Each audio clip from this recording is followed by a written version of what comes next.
Iya. Und ich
Welcome to everyone who's already here. You can see a few technical remarks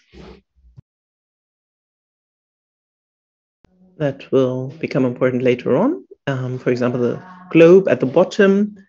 There you can switch to the language you want to listen to. And there you can choose whether you want to listen to the original or the translation.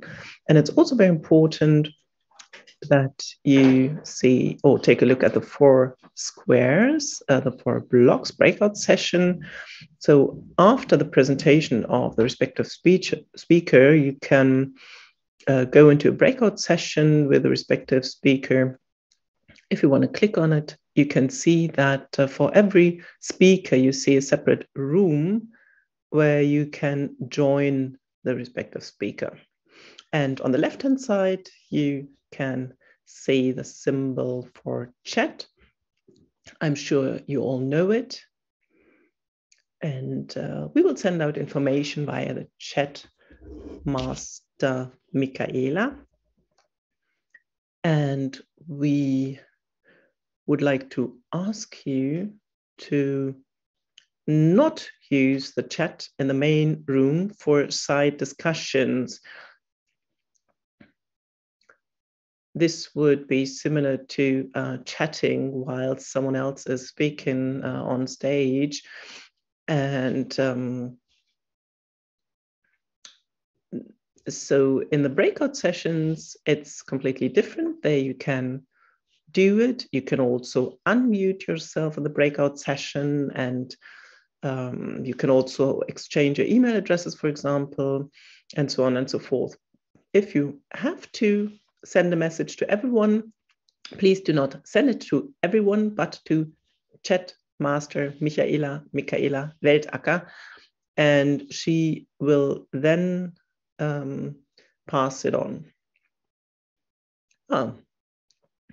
That much for the technical instructions. I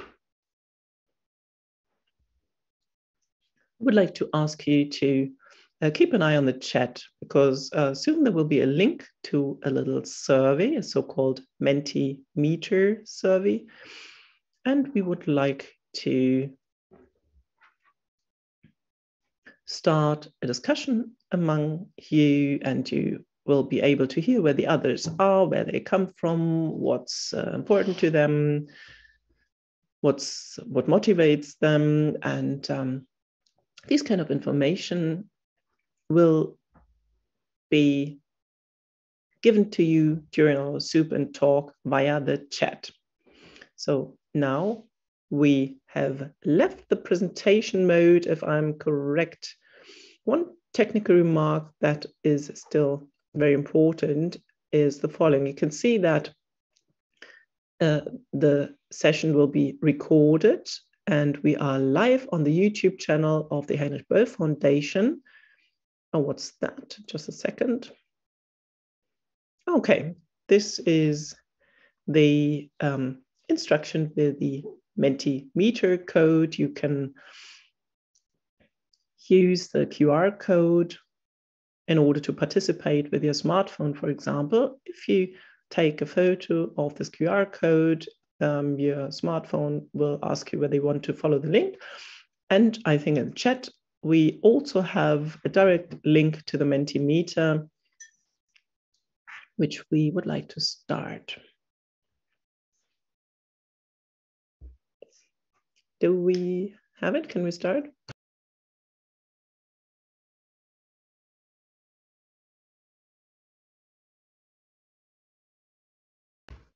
Here we have the direct link to the Mentimeter, and when you click on it, you are within menti.com.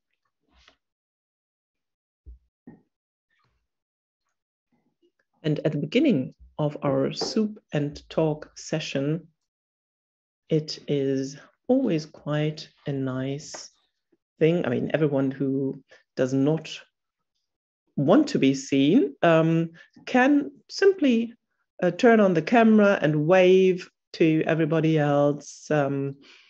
And so you can also go through the different screen modes, and then you get an impression who is assembled here. Although it's virtual, we are all real. And I'm looking forward to seeing many well-known faces behind the screens. And you might also be able to see one or the other friend of yours. Hi, Omar. Hi, Fabienne.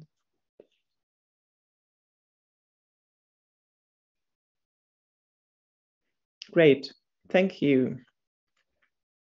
Hello. My name is Benny Herrling. I have the great honor to moderate this soup and talk for the 7th time, actually, this time. And for the 7th time, we are a guest at the Heinrich-Böll Foundation.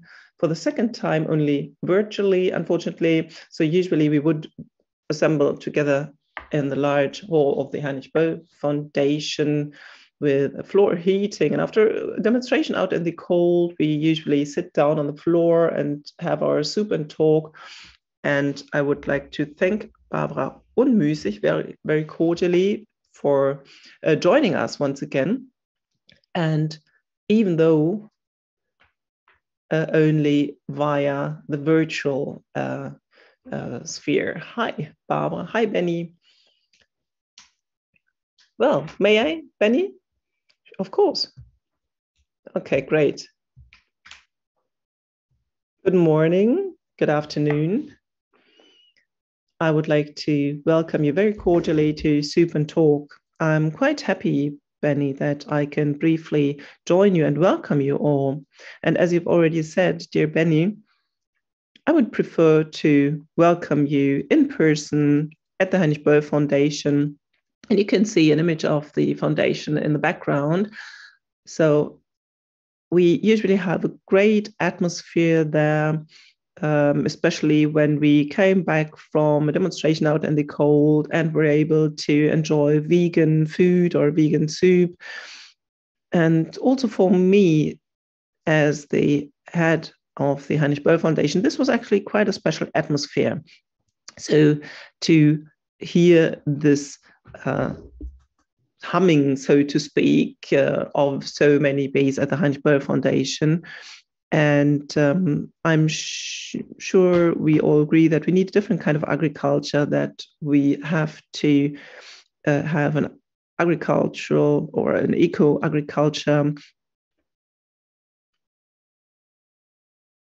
Sorry, there seem to be technical problems. The image is frozen. This is just a remark from the interpreter. So I think it's really an advantage to be able to connect virtually. And I'm quite glad that Soup and Talk comes together in a year where we can talk about our successes, because in the eco-agriculture, in the more fair and just treatment of the agricultural sector. And the motto of the demonstration that usually takes place in Berlin is we are fed up. The Heinrich-Böll Foundation, together with the PAN, the Pesticide Action Network, and the Friends of the Earth and the BUND Germany, we have published the Pesticide Atlas. Maybe we can briefly show an image of it. So you can download it free of charge. Why? Because we're fed up. We have published a Pesticide Atlas because we are fed up that 4 million tons of pesticides are being put on the farm land every year. This is way too much. We need a fundamental change and reduction of the global pesticide consumption, in particular in the global south. So the increase in pesticides is usually seen where fodder is grown, in particular in Latin America, because fodder is being fed to the animals that we eat later on. And of course, we also have to reduce the meat consumption drastically. We are fed up that with pesticides, insects die because of pesticides, and it reduces the ecological diversity, and many millions of people are being poisoned by pesticides. This is also being mentioned in the pesticide atlas. And we are fed up, and I'd like to refer this particularly to our colleagues throughout the world, that the EU actually allows the export of pesticides to Africa or Latin America, other countries that have been banned in Europe. And this is very cynical. So we export pesticides that put human beings at risk in other countries and destroy the ecological diversity, even though these pesticides have been banned in our countries, in Europe or in Germany. And of course, we have to fight for it. That BASF and Bayer and Syngenta and others stop with it. And together we fight for a ban of highly hazardous pesticides, the HHPs. And I'm quite happy that so many partners in Africa and Latin America, as well as the Heinrich-Böll-Stiftung, are working on it so that we eventually use fewer pesticides and have an eco-agricultural transition. And we are fighting for the enhancement of eco-agriculture throughout the world. We do not only say what we are fed up with, but we also say what we could improve together. We, civil society, we and the farmers worldwide have it in our hands to show how agriculture can be changed. And this is why I'm quite pleased that Soup and Talk can at least take place virtually, so that we can hear as much as possible from all over the world what you do and what we do, what can be achieved in solidarity. Much remains to be done, but I wish you a lot of success and a lot of fun. And I give back to you, Benny. Thank you very much, Barbara.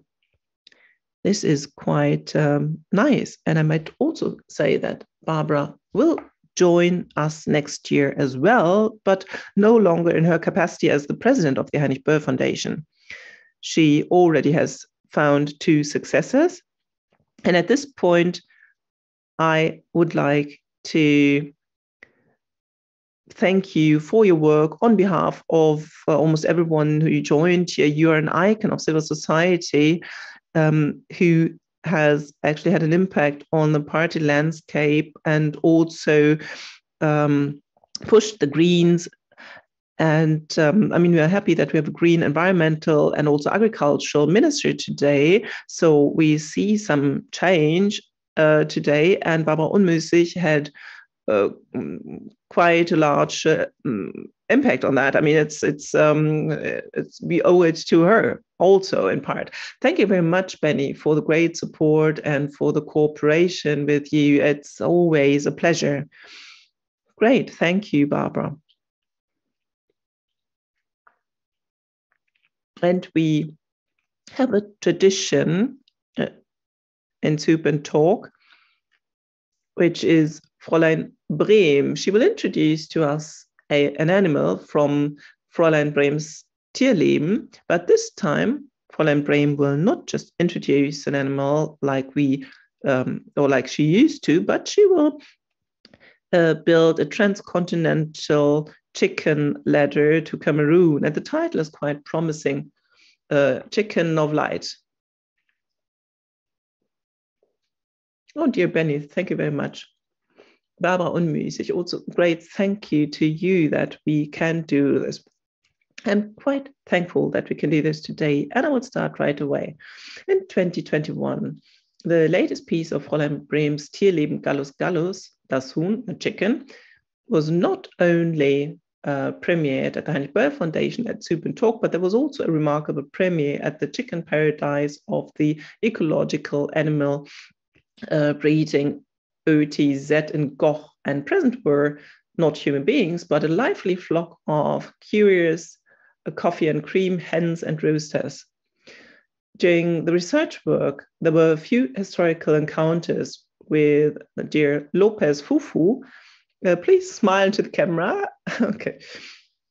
So that electrified me. And the result of this electrified coming together was a trip to Cameroon with a cinematographer, Rick Minnick. And in January of this year, so we just returned last week. So in January, we shot a short video of that trip, and we are going to show it to you. And then Lopez Fufu and Badel Tuekam, the two initiators of the project in Cameroon, will talk about it. And I can only tell you that it is something big. It's something great. So thank you very much to Lopez and Badel that we were able to do it, and also Ina Günther, who actually contributed to it a lot and who accompanied me through the whole project. Now I'm going to stop talking. It is about the project, the chicken in Cameroon, and Lopez and Badel want to do something great. I'm really looking forward to it, so please enjoy the video of Rick Minnick, who has done a great job. And bye-bye. Now the video.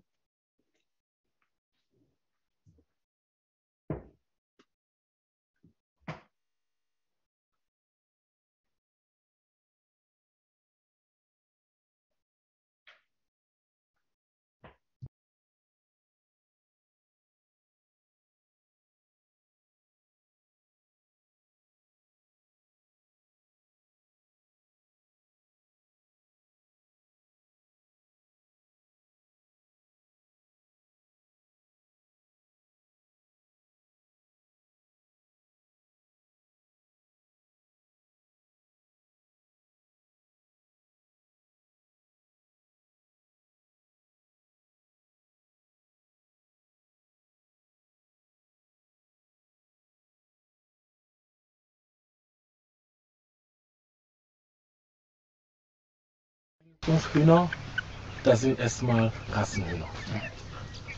Wenn man vielleicht ein Zweinutzungshuhn hat, kann man das weiter vermehren. Die Hühner legen Eier und die Hähne können Fleisch ansetzen. Und das ist ein großer Vorteil. Das heißt, man kann sowohl Eier und Fleisch gleichzeitig haben. Das ist Gold, das ist die goldene Mitte. Es ist genau das, was wir brauchen hier. Für die kleinen Bauern, die 500 haben wollen, 200, die auch für die Selbstversorgung brauchen, müssen die entweder warten, bis Eier da ist auf dem Markt, um zu kaufen, oder halt keine Eier produzieren, obwohl sie mit 2 Nutzungshühnern sich selber versorgen können.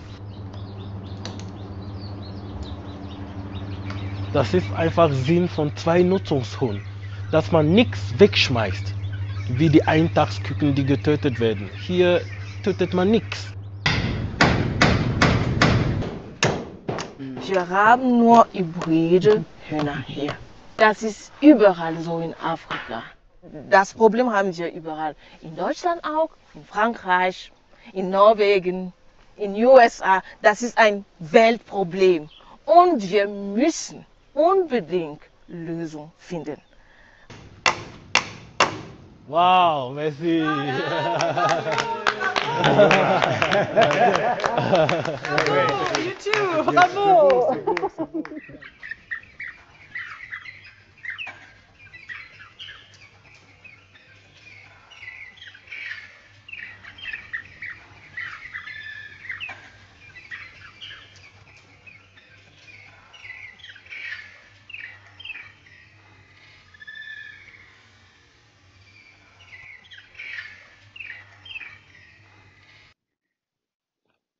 Ta-da!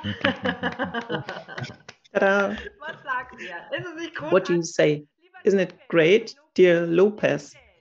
Please tell us something about it.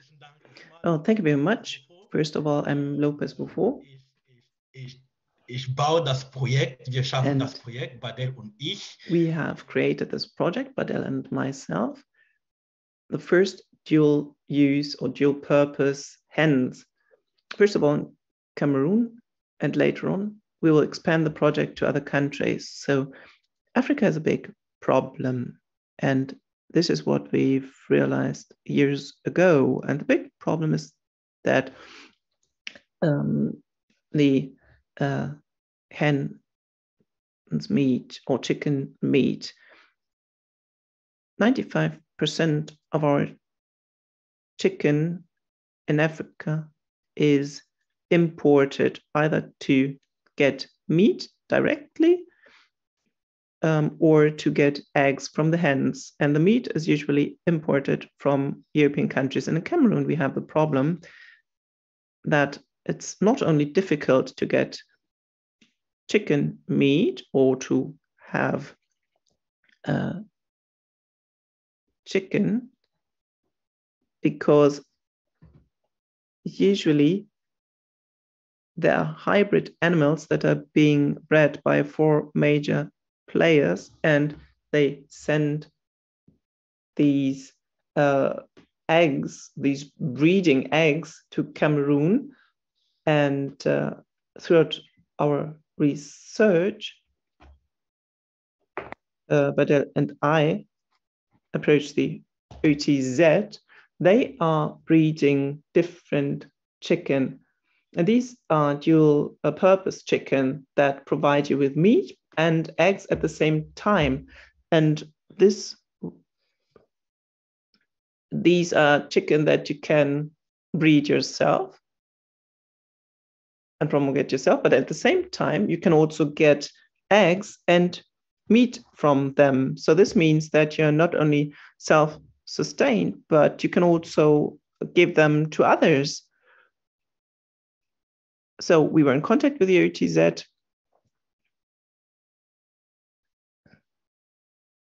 and I'm also part of the OTZ team in Goch, and we got support from the OTZ so that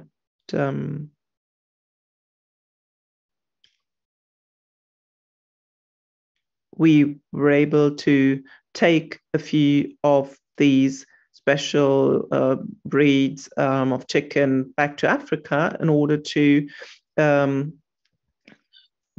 breed them further. In Cameroon, we only have approximately 400,000 parent animals. And since the beginning of the pandemic, the different countries have limited their plans, their transport plans. So suddenly in many African countries, we no longer had eggs or chicken. And if this happens a second time, we will no longer have any chicken meat or eggs. And this is why the project Dual Purpose Chicken that we want to promote is really important.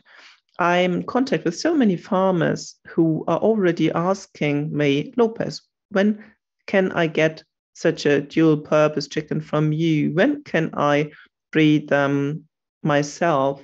And the project is quite promising, and we get a lot of support from the OTZ, and there was a lot of work involved, of course, with the little chicks, but this was great, Barbara.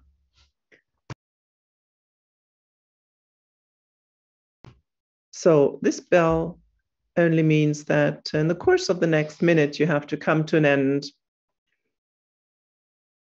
But obviously it startled you that much that you suddenly stopped. But thank you, Lopez. This is really quite an interesting project. And as this is so interesting, we also invited my old friend Elke Röder.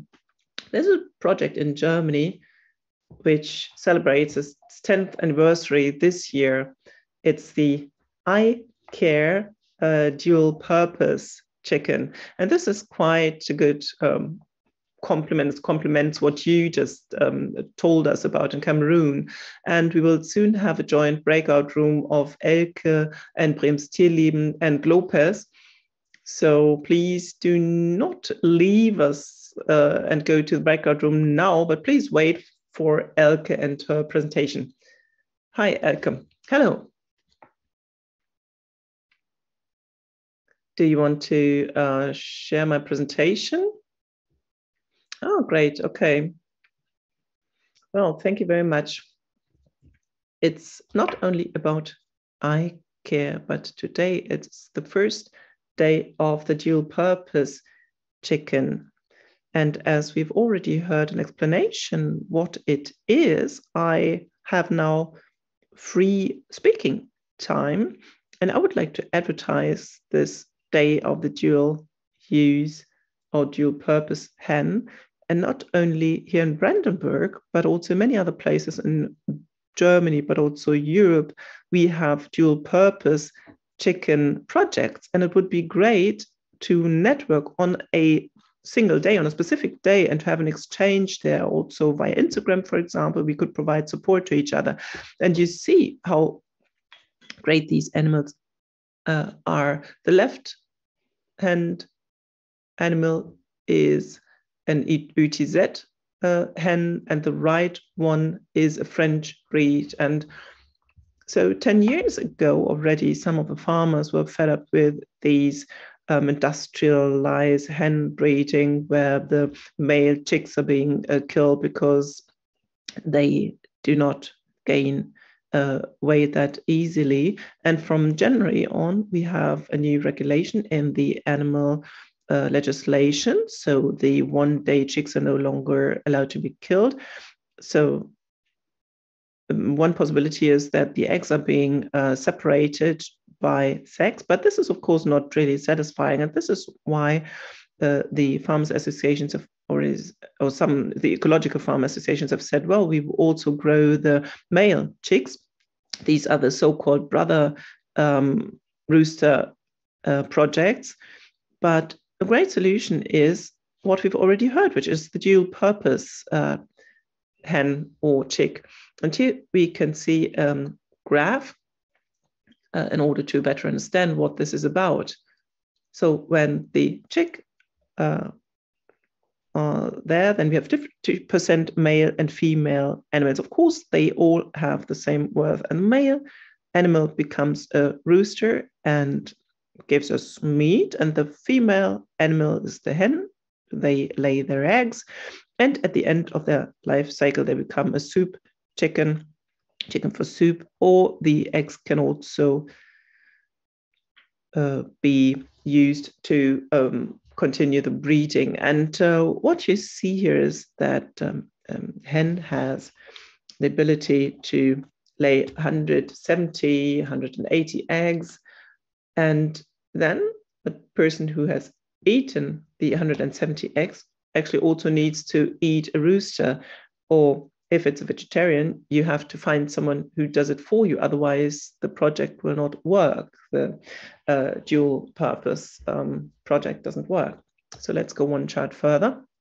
Here you can see one of the animals. They are quite relaxed. They live in Brandenburg, Mecklenburg-Vorpommern, and Saxony-Anhalt, 3 German federal states. This is, for example, also on the in the island Usedom, Biohof Auguste in the Spreewald, for example, also near Rostock, Gudvado, and the Oderbruch, so different German regions, and also Wittenberg, the Diakonie farm. And Terra Naturkost Handel is the one who actually gives the guarantee for the distribution, for the sales. And then the products are made available in eco supermarkets or other places. And we have a certificate from the Naturland Fair. And next slide, please. In the next slide, I wanted to show you how the animals are kept. They either live in mobile hatches or in herds of 1,000 animals. They get bio fodder usually from their own farm. And as a chick, they live together for 5 to 6 weeks. And the male animals has approximately reached 2.5 kilograms after 16 weeks. And the females start laying eggs after 20 weeks. First the smaller ones, then the bigger ones later on. And as I've already said, they lay fewer eggs, but these are beautiful, nice animals, and the meat as well as the eggs are quite delicious. Now, the last slide. This is how it looks like when the eggs come to the market, put on the market in the agricultural or in the eco supermarkets. So of course the dual purpose breed needs to be recognized, and this is why we created our own brand, the I Care brand. And you can also see this on the deep frozen meat. You can get it in the organic supermarket, but as I said already, in other parts of Germany there are great projects, and this is actually a good example for organic farming which is worthwhile, and we would like to advertise this. And next year on January the 22nd, we would like to celebrate the second anniversary of this. Thank you very much. Great. Thank you. Great. So now we will do the little exercise with the breakout session. So please click on breakout session, and you will then have to make disappear the little triangle. So you come to B. Fräulein's Tierleben. So please go to enter, and then you have Mrs. Brehm and Elke, and you can get in touch with Lopez, with Badel, with Inga Günther. She also participates in the project, so you can exchange with each other. You can think about how to continue with the project of the to-use chicken, and you don't have to be afraid. You will not miss the next presentation, because afterwards you can see all the presentations on YouTube. So don't worry if you miss something afterwards. You can still watch it on YouTube, and these breakout sessions are very important for us, because this is the possibility to get into touch, to speak with another. Now there's a company from Israel, and they have manipulated chickens via genes, so they will only have female descendants, and they're very proud of this progress. So it's not only a two-use of chicken, well, they even will manipulate them by these modern means. So they call it progress. So please enjoy your breakout sessions. And well, there were two presentations about the subject of subjects, and now Kanupriya is with us, and I'm very happy about it, and Rapinda. They come from India. So they participate for the second time in Soup and Talk. All those who have been here last year, they can still remember. They were really desperate, and this is why over there in India there was a struggle which was about 1 year, and they blocked the roads. They to Kanupriya Rapinda will now speak about the success they have obtained. Finally, the law was retired, and the peasants at the very end could keep their basis of subsistence. So at the end, they were very relieved. So I give the word to Kanupriya and Rupinda. Kanupriya, Rupinda, are you there? Hello. Please, yes. Can Hi, you everyone. show up? Hi. Hello. Hi, everyone. So I'll start my presentation. Can you please help us with the presentation?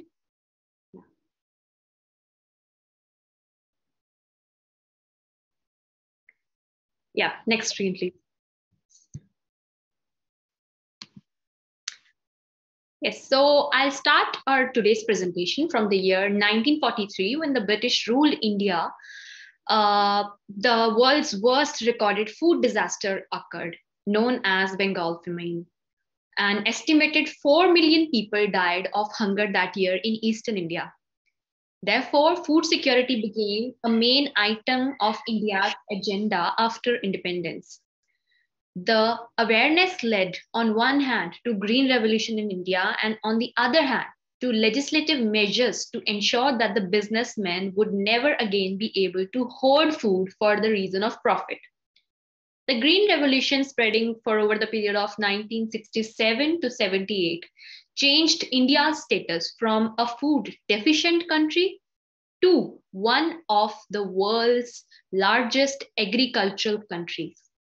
It was technological package with high yielding variety of 2 staple cereals, wheat and rice. It had irrigation in it, it had fertilizers and pesticides. But the benefits did not last long, as its adverse effects started showing up on environment as well as health of the people. Increasing use of agrochemical-based pest and weed controls affecting the environment as well as human health. Increased area under irrigation led to rise in salinity of the soil, and HYV seeds led to genetic erosion. Not just that, but the economic cost of this whole process led to drastically large number of farmer suicides in India. And on top of it, in year 2020, the central government introduced 3 farm laws, which as per farmers are nothing less than their death warrants. Next slide, please.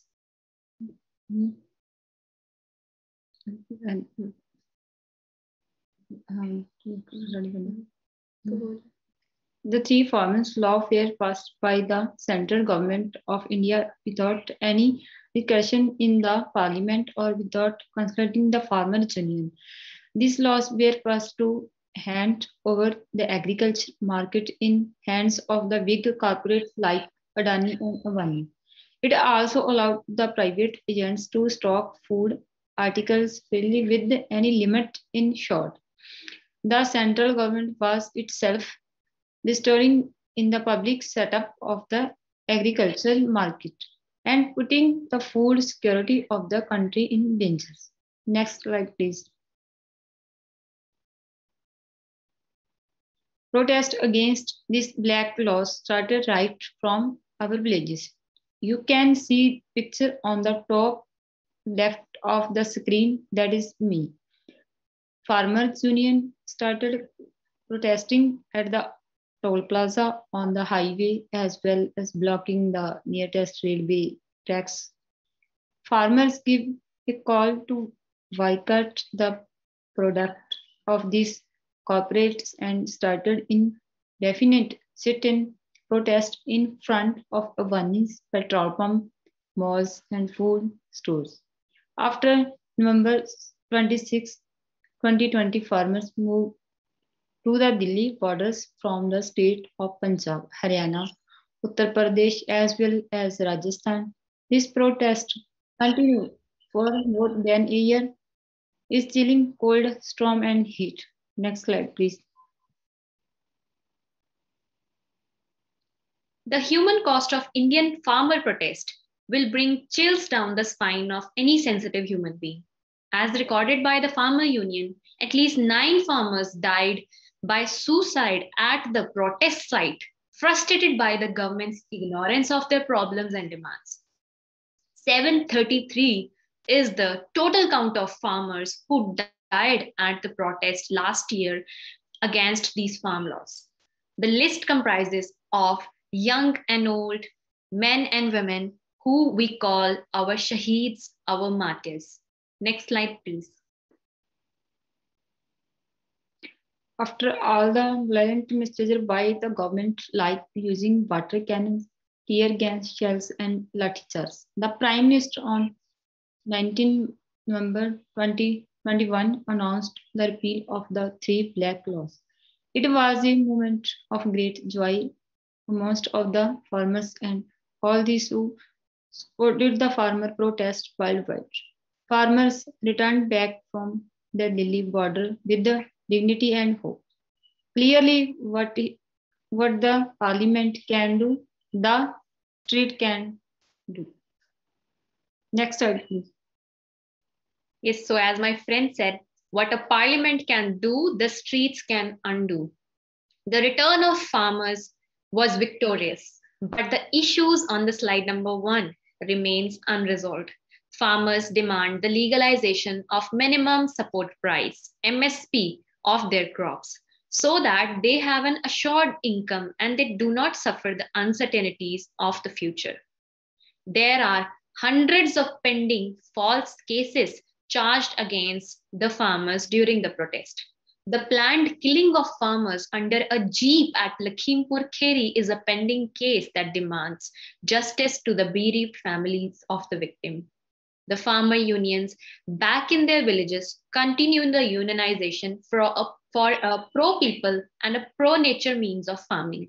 You can see a picture in the top right column where a farmer union activist is pasting pamphlets on the walls of their villages. This is for a rally which they are planning this month on 26th, and they call it a Victory Day. Next slide, please. So the farmers' protests stand victorious because of these resilient farmers who did not leave the Delhi borders without total repeal of the laws. The government was so adamant and wanted to make amendment in these laws, wanted to make some changes in these laws, postpone these laws, but not repeal these laws. But our protest was successful because it received overwhelming solidarity from all around the world. Last year, while I was at the protest, I remember joining this session at Soup and Talk with so much of anxiety and hastiness. Issue of farmers and farmer security is issue of us as a global community. It is not an issue of a single country. Support on ground as well as on social media platforms. A clear and loud message to our governments that people are watching, that we won't let these human rights violations go unnoticed, that we are fed up of their fascism, fed up of their policies which are against farmers, against people, and against the food security. We thank you all for the solidarity and the continued effort and discussion on platforms like these. We will be available for your questions and discussions in the breakout room. Thank you, Soup and Talk, and all who you joined. Inkılap Zindabad. No farmer, no food. Thank you.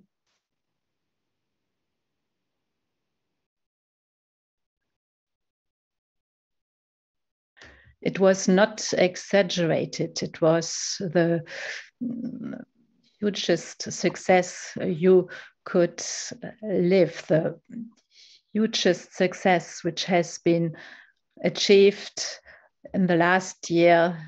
If you want to continue to speak with Kanutina and Rupinia, you can now go to the breakout session, and you have to choose the breakout session, Kanuya and Rupinda, but you have to be able to speak English because there's no translation in the breakout session.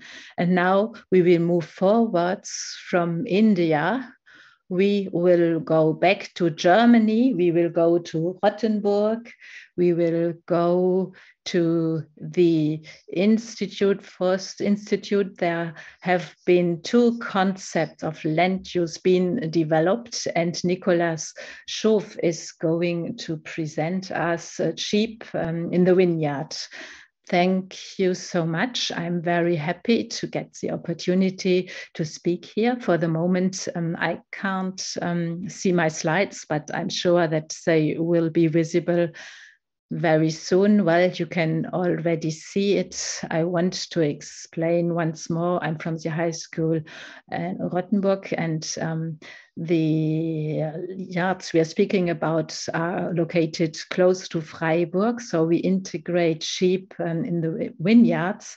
So during the summertime when there are the grapes, so this is the special aspect about it. And it's really applied science, which does not occur so many times in Germany. We try to make some tests with this concept of use.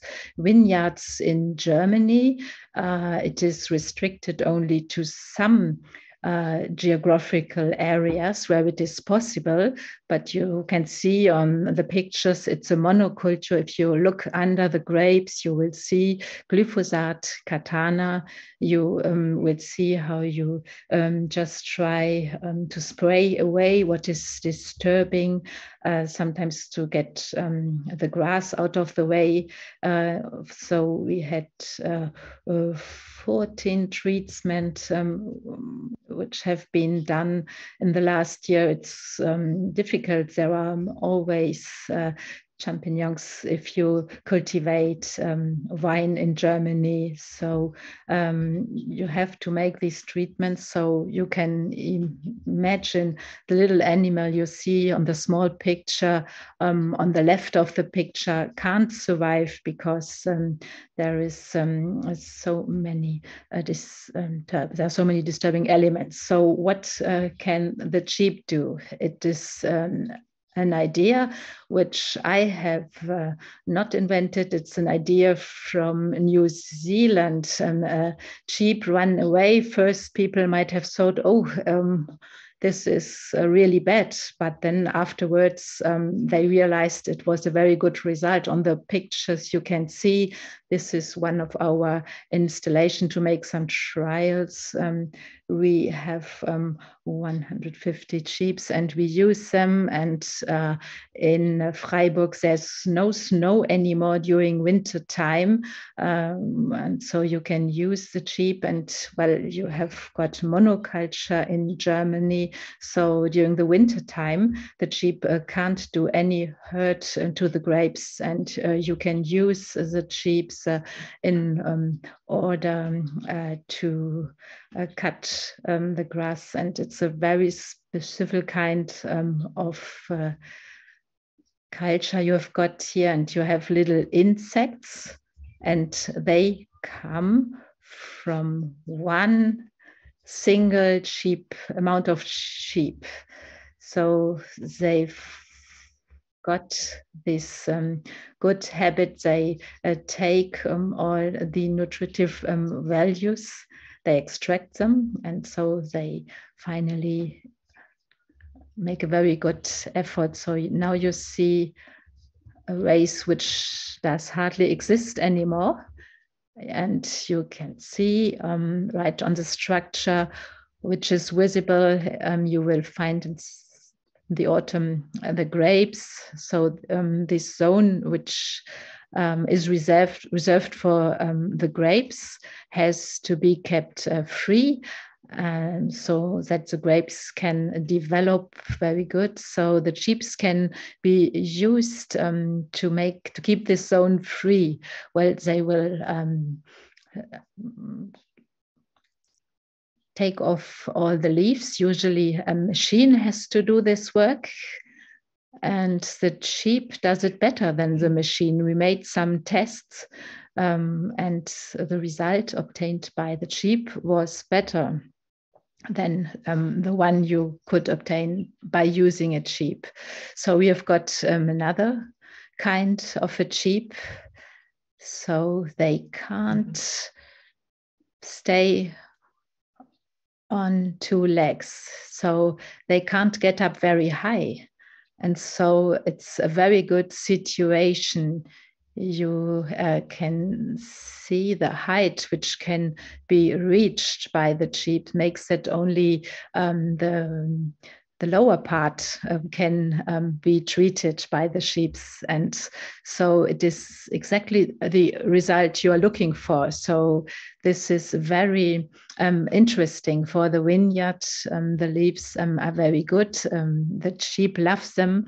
They will take them away as their very first initiative. So we had to find out all these kinds of sheep who are not able to stay on 2 legs. If the kinds of the sheep can stay on 2 legs, we can't use them for this special purpose. So we really had to make a selection. So you see the perfect result.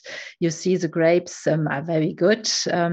They contain the ideal amount of sugar, and we had not to use herbicide.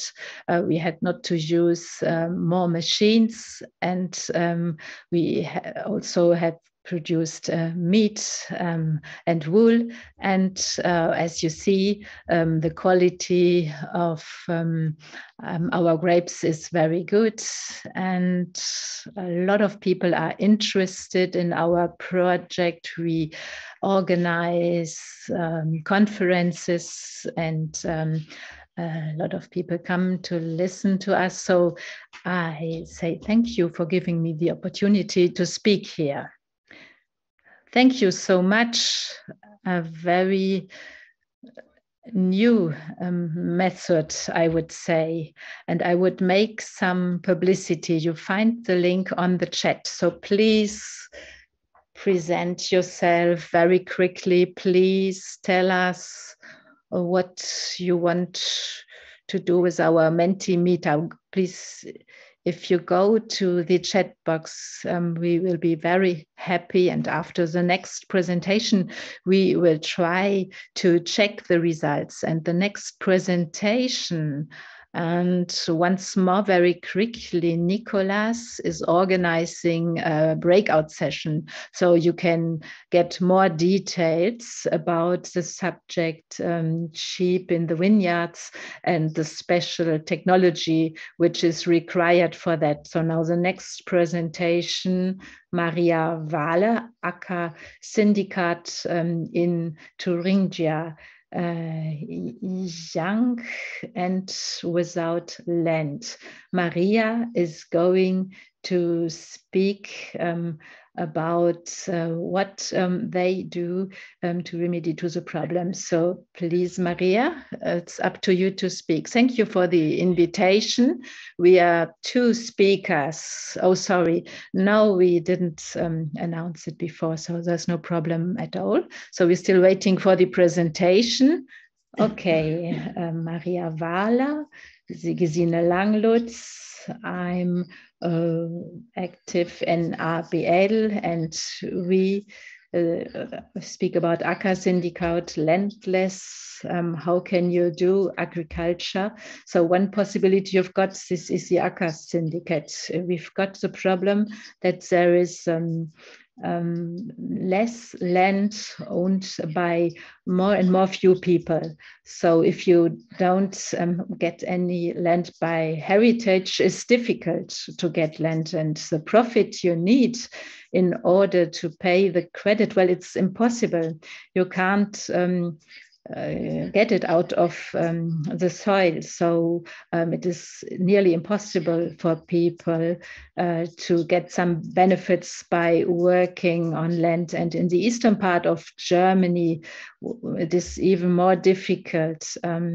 There are the buildings where people live, and there are the land belonging to it, and these 2 parts have been separated, and you need water too. If you don't have water, you can't really exploit your land. So only to give you an idea, and in order to explain you why Acker Syndicate is a very good structure in order to get out of this difficult situation.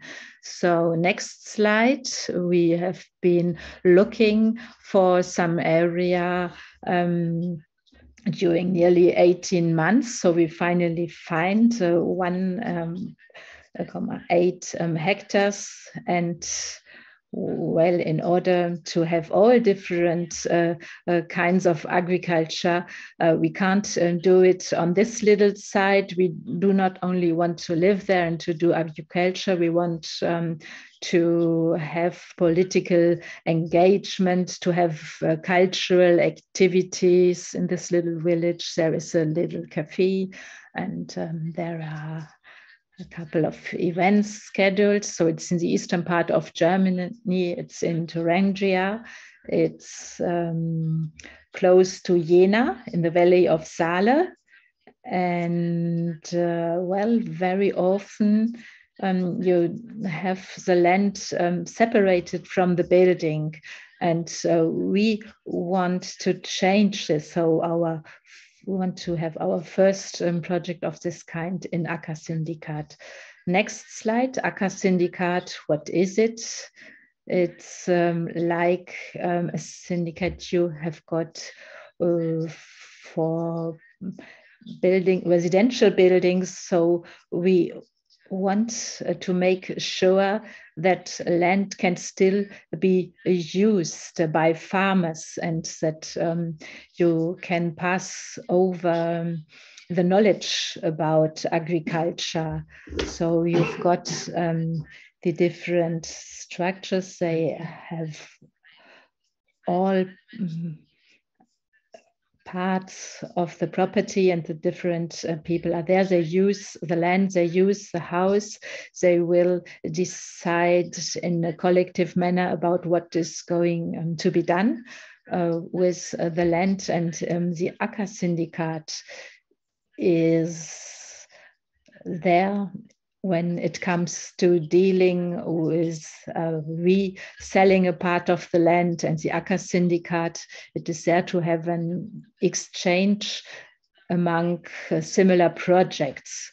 So you have got different organizations who will be there in order to make agriculture on the land. So Ackersyndikat and the cooperative of cultural land, we are different structures. They all have the purpose to make sure that the land can still remain. So the Ackersyndikat keeps the ownership about the land. So the land is there to be used by several people at the time. And we want to have these societies as investors, and the knowledge is detained by the two organizations. And Ackersyndikat has got an autonomous method of administration of the project. They have a right of veto, and they control if ecological criteria are respected. So it's a structure which is decapitalized, and it has been realized with the help of a lot of friends who gave us the money, because we didn't have the money on our own. Well, only to finish, you see a photo which shows all of us, and you will see the link to our website. You can get a member, and you can also support our structures. And if you want to get a pioneer, this is possible. And we don't want to be our own. We want to be several persons to give life to the Ackersyndikat. And of course, we are very happy to get new credits too, in order to be able to continue to make our structure exist. Very good. Thank you. So we could see how difficult it is to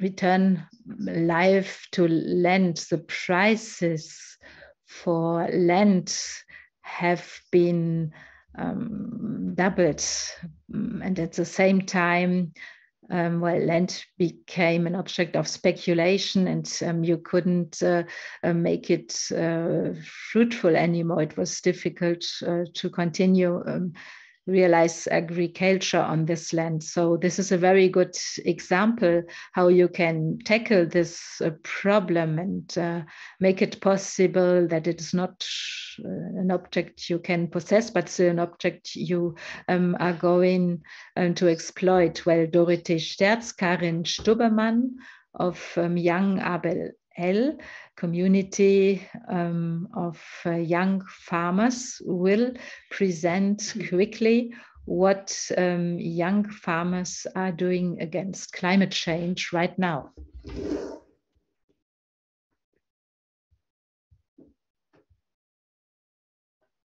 Hello. We can see your presentation, but we can't hear you. Are you there? Yes, no. Okay, great. Can you hear me as well? Okay, great. Well, my name is Karen, and Doro and I, we belong to the Young ABL, the Arbeitsgemeinschaft Bäuerliche Landwirtschaft, a working group for rural agriculture. We are a group of farmers, bee breeders, and sheep herders and others, or other people who are interested in agriculture without any practical links. We exist since 2009, and as a youth organization, we are close to the working group of rural agriculture, ABL. So we are the young organization. And our main connections is the promotion of diverse agriculture, small structured, small scale farming, and political demands are also very important from our point of view. The main challenges like climate change, fair payment, working times, and the incorporation of the next generation, of course, affect all different forms of agriculture. Maybe you could go one slide further. Thank you. And we share our experience with regard to these challenges, and we use the organization as a platform for agricultural commitment and engagement. Well, usually we are from the practical side, from the agricultural practice, and you can also see this reflected in different action forms. So we demonstrate, for example, for climate justice, gender justice, or gender equity, and international solidarity, for example, is also very important from our point of view, with the participating farmers from India and Brazil in this case. And now I'd like to pass the floor to Doro. Well, then you can go to the next slide, please. Next slide, yes, thank you. And so far we have taken a look at what we are doing at the moment, but for next year, our plans are that we would like to start with new projects, in particular with regard to social justice and climate justice. And we want to go to the public more often. As you can see here in the pictures, this is what we would like to enhance. And in particular, when it comes to climate justice, we would like to support Rützerath further, for example, and also the farmer Heutkamp. We would like to support him there so that he can maintain his plot of land. So, and we also want to make our political voice heard more strongly, which we could already establish in several federal states, but we would like to enhance this. And this is why we set up a startup paper for people who would like to start up in agriculture, which includes different kinds of funding or support that is available. And of course, we want to be very active here, because what we see is that within the organization, many new things are happening, new different influences, new people, and great ideas also. And this is why we are going to conduct a strategy meeting in order to devise our new structure, so that within the organization we feel at home. One slide further, please. And in between all these major events that we plan, we also have small-scale structures which allow us to better network. For example, 2 events per year where we meet, where we come together and have an exchange about our realities in the countryside, in the agricultural sector. This is an online meeting where we discuss different topics, and we also have 2 local groups in Eberswalde and Litzenhausen, where we come together with different persons and do specific work. And here you can see the contact data, should you be interested in getting in contact with us, or if you want to participate, for example, you can get in contact with us. The next meeting will be on January the 25th, where we will talk about food sovereignty together with Jelene.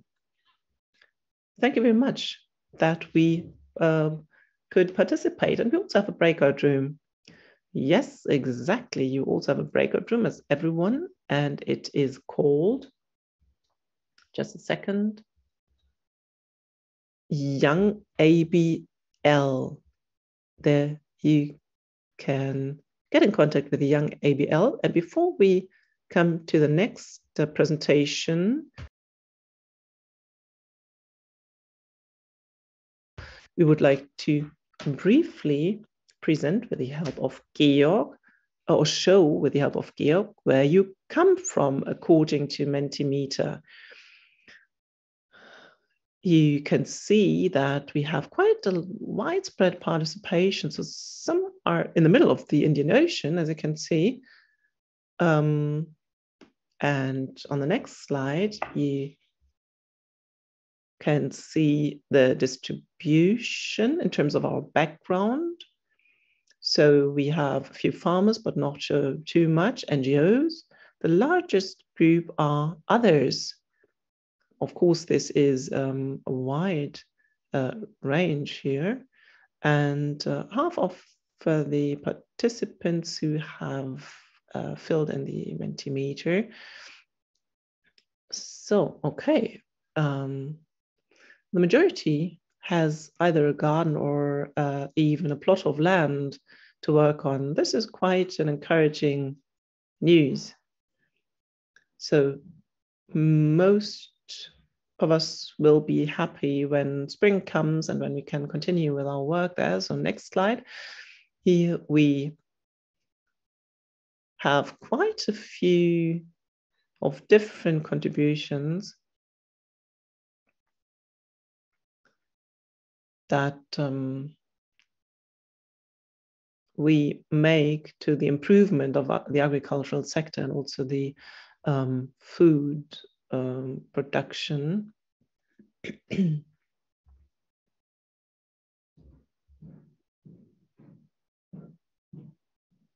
Right.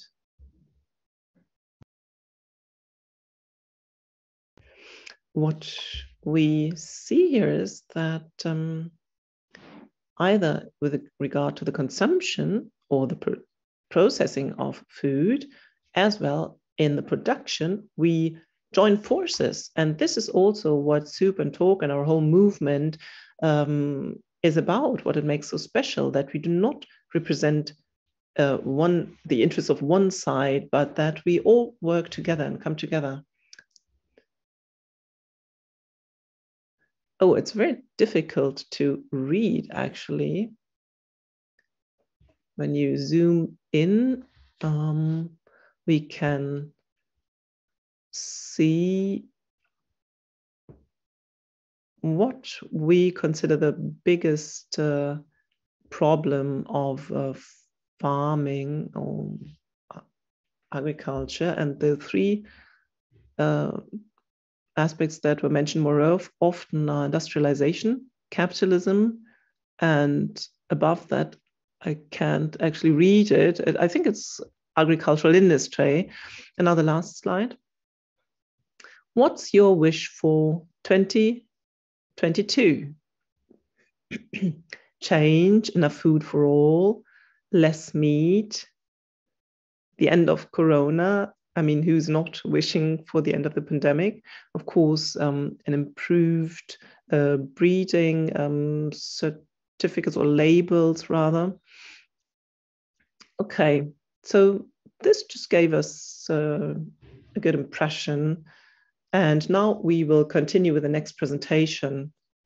And the next presentation comes from South Africa, Stephanie Swanepoel and the Kos Gangsters.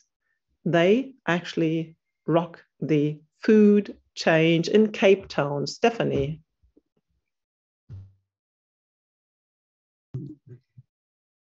Hi, thank you. My name is Stephanie Swanepoel. I'm the manager of the Ocean View Organic Farmers Cooperative in Cape Town, South Africa. And tonight I wanted to share the story of these 5 amazing women who call themselves Kos Gangsters, Kos meaning food in Afrikaans local language, greedy to grow healthy and poison-free food for all. Next slide. So the 5 women, Sophia, Nikki, Myrna, Lurika, and Karen, in 2019 signed up for an internship position in an urban farming training program. And they worked with 10 other interns to actually build the garden from scratch. There was nothing there before. And it's based in one of the most food insecure suburbs in South Africa, a suburb called Ocean View, that is home to a colored community that originated from people who were forcibly removed from their homes during apartheid and resettled here. And in the past decade, the community has been plagued by gang wars, higher levels of drug and alcohol abuse, and violence, particularly against women. And the organizers of the training program actually pulled out in early 2020 because of the violence happening around the farm. And so the 5 women took on the challenge of managing the farm in March 2020, 2 weeks before we went into a hard economic lockdown because of COVID. Change slide, please. Their story over the past 2 years has been inspiring to many. They produce organic vegetables, and they've had to overcome their own personal limitations in that they have no business training. Some of them haven't even finished high school. They've had to shift their mindsets from being workers to being business owners. They've had to establish markets where no markets existed for them before. And they've had to establish a brand in a very competitive market in South Africa.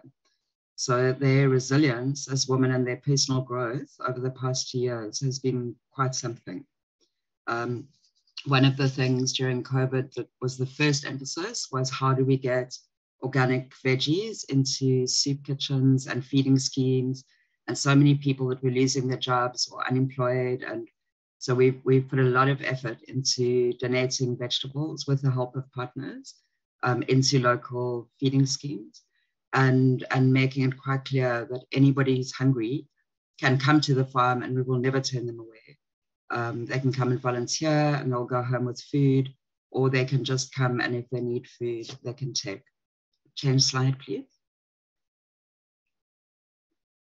We have a wood-fired oven in one of the containers and have baked more than 12,000 loaves of bread in the last 2 years in that tiny oven, and have donated more than 7,000 of them into local feeding schemes and soup kitchens. The oven is also used to make pizzas, scones, muffins, and a whole range of other things. Change slide, please.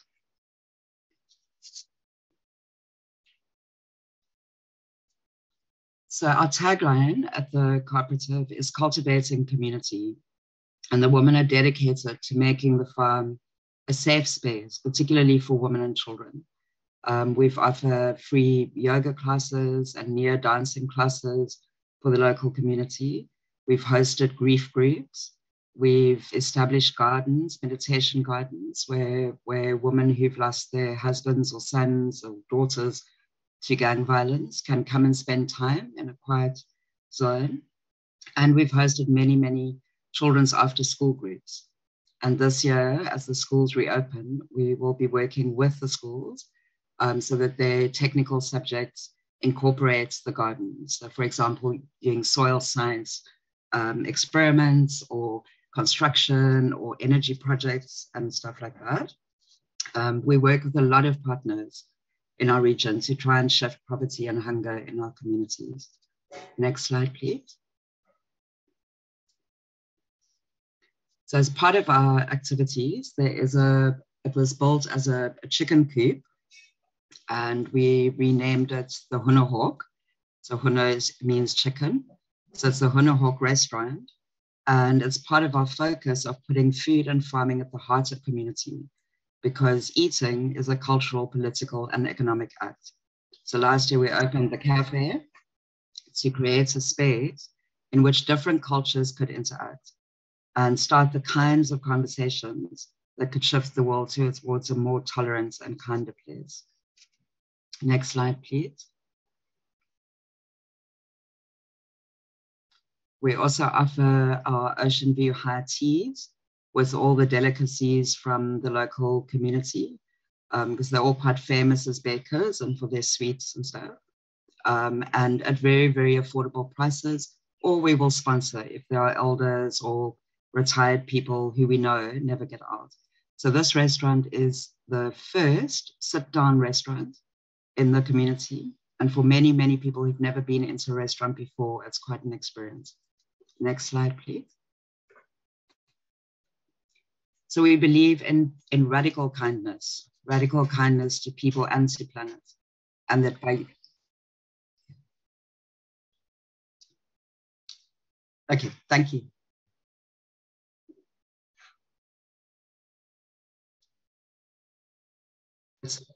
That's fine, thank you. Thank you very much, Stephanie. And if you want to learn more about cost gangsters, then you should go to the breakout room, Cost Gangsters.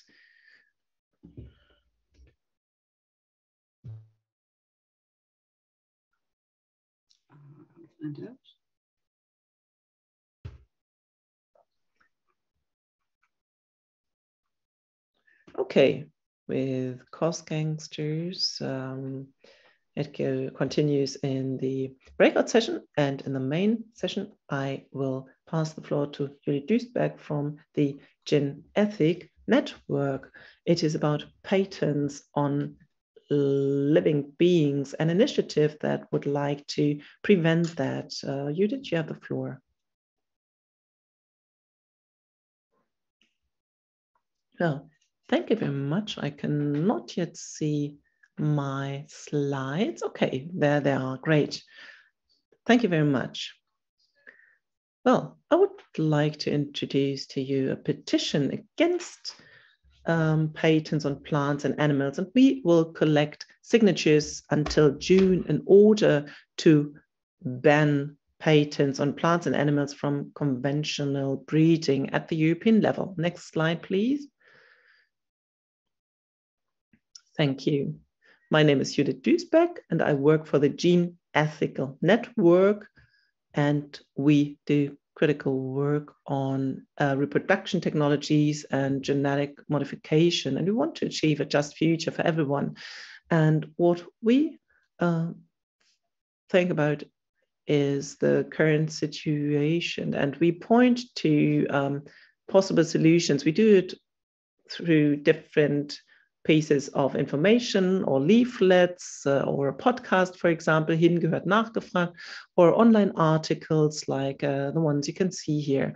And in the field of agriculture, we are in favor of a self-determined, ecological, and diverse agriculture. Next slide, please.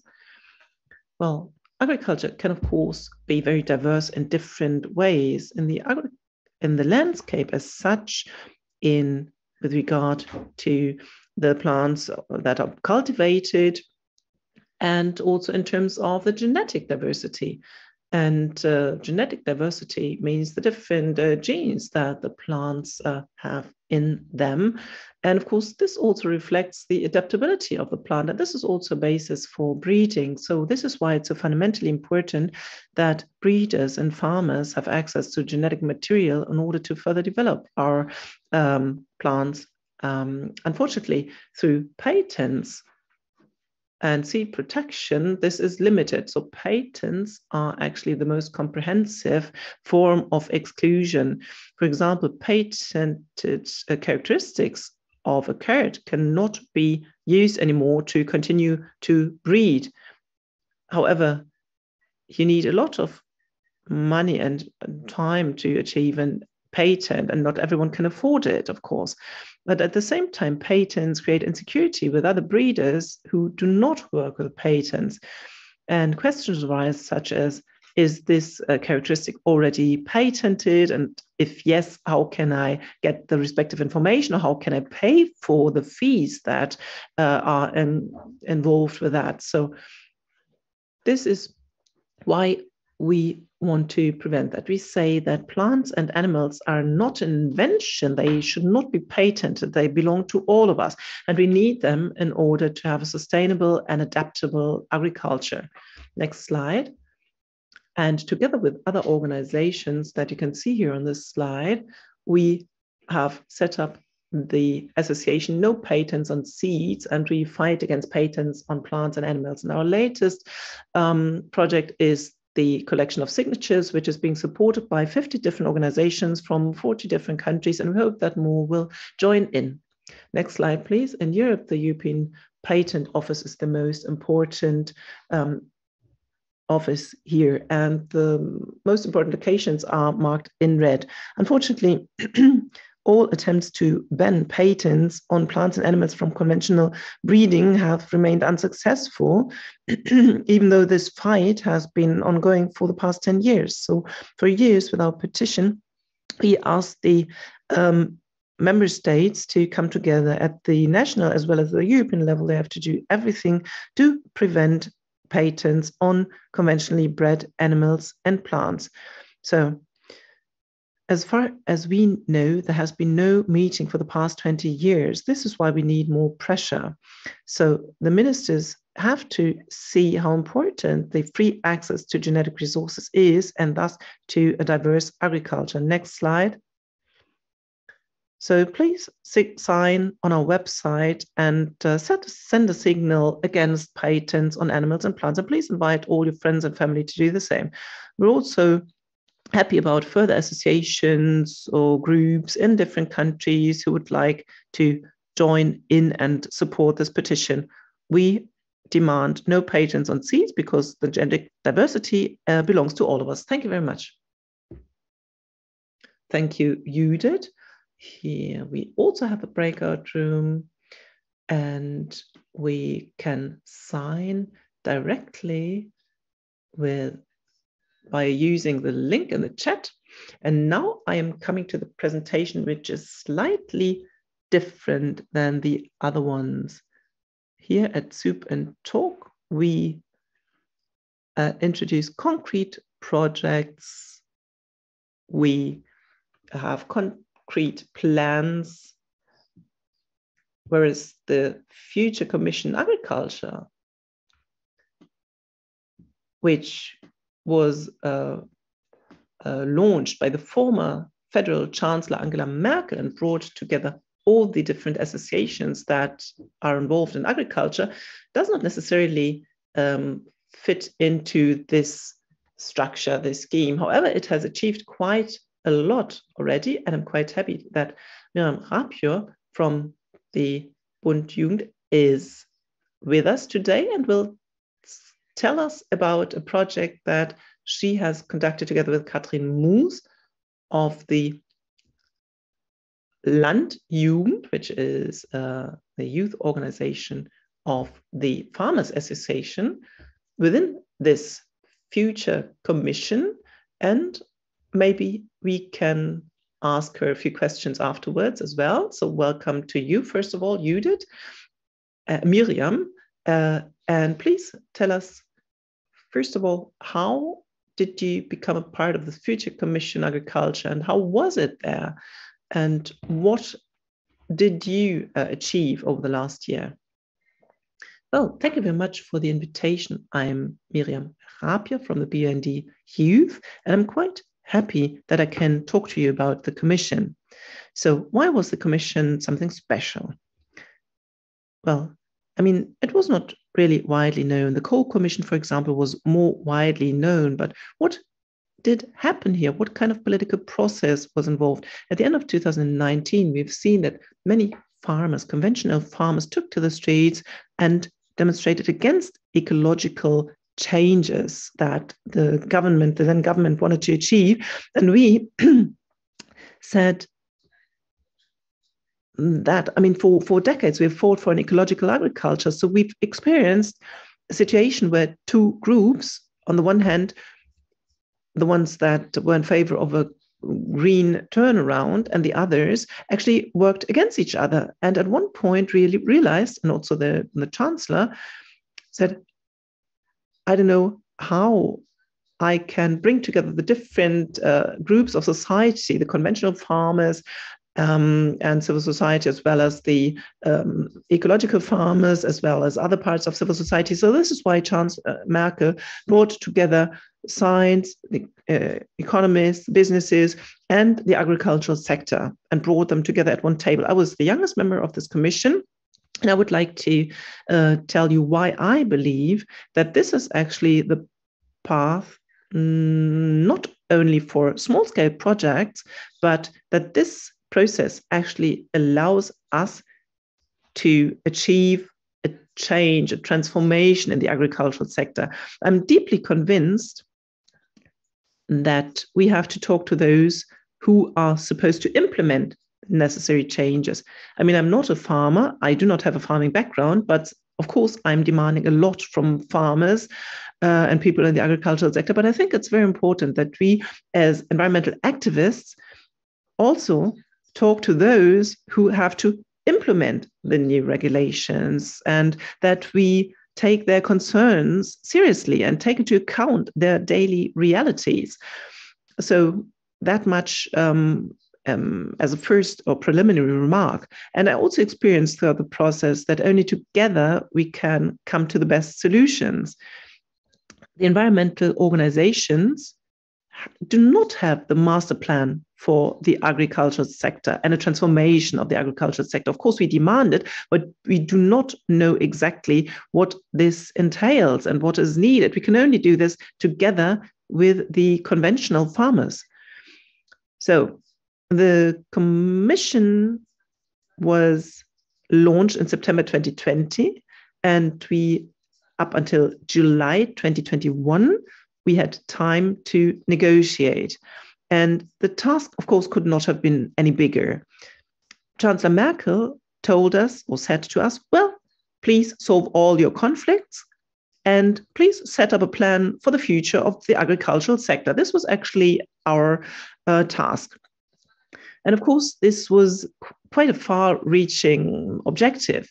And for 3 months, the whole commission just had disputes. And then they said, dear youth representatives, like I from the BUND youth, and then Katrin Moos from the Farmers Association's youth organization, we were actually commissioned with devising a compass, so to speak. So where should the agricultural sector in Germany go in the future? And this is what we did for several months. We met many, many times.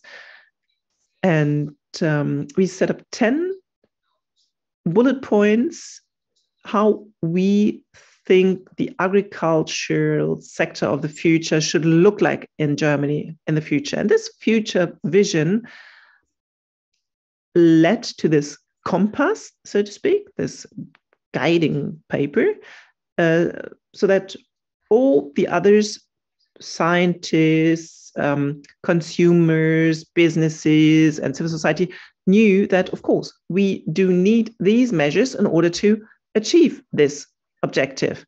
And I did not have any expectations at the beginning. I did not expect to being taken seriously in the commission as a representative of the youth organization. However, the opposite was true. We were actually able to bring in our ideas as those who are or have most future ahead of them, so to speak, who are the youngest. So why was it a success to bring together all the different actors and say, well, you should discuss all this?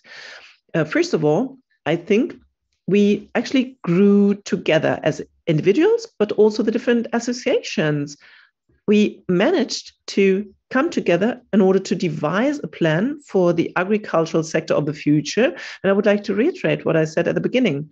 Our associations have called for decades that there should be an agricultural transformation.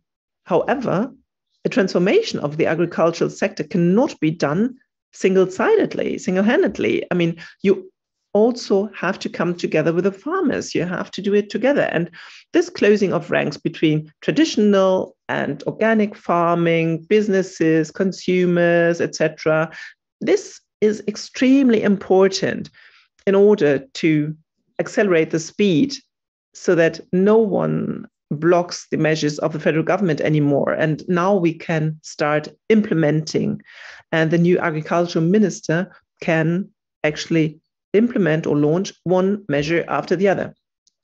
Last year in July, we have submitted a comprehensive report, 170 pages, recommendations to the federal government. And these 170 pages of recommendations to the government on the transformation of the agricultural sector, they were unfortunately not implemented by the previous government. However, the current agricultural minister, Özdemir, has met twice with us already and said he is going to take this very seriously.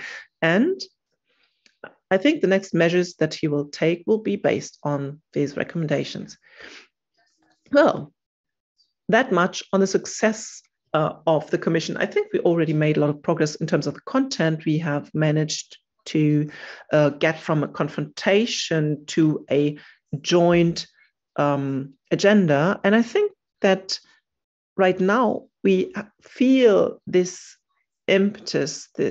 Also, the farmers are prepared to do more for the organic farming, for ecological systems, when they get something in return, for example, a compensation, financial compensation. And this is something or a situation that we haven't seen over the past decades.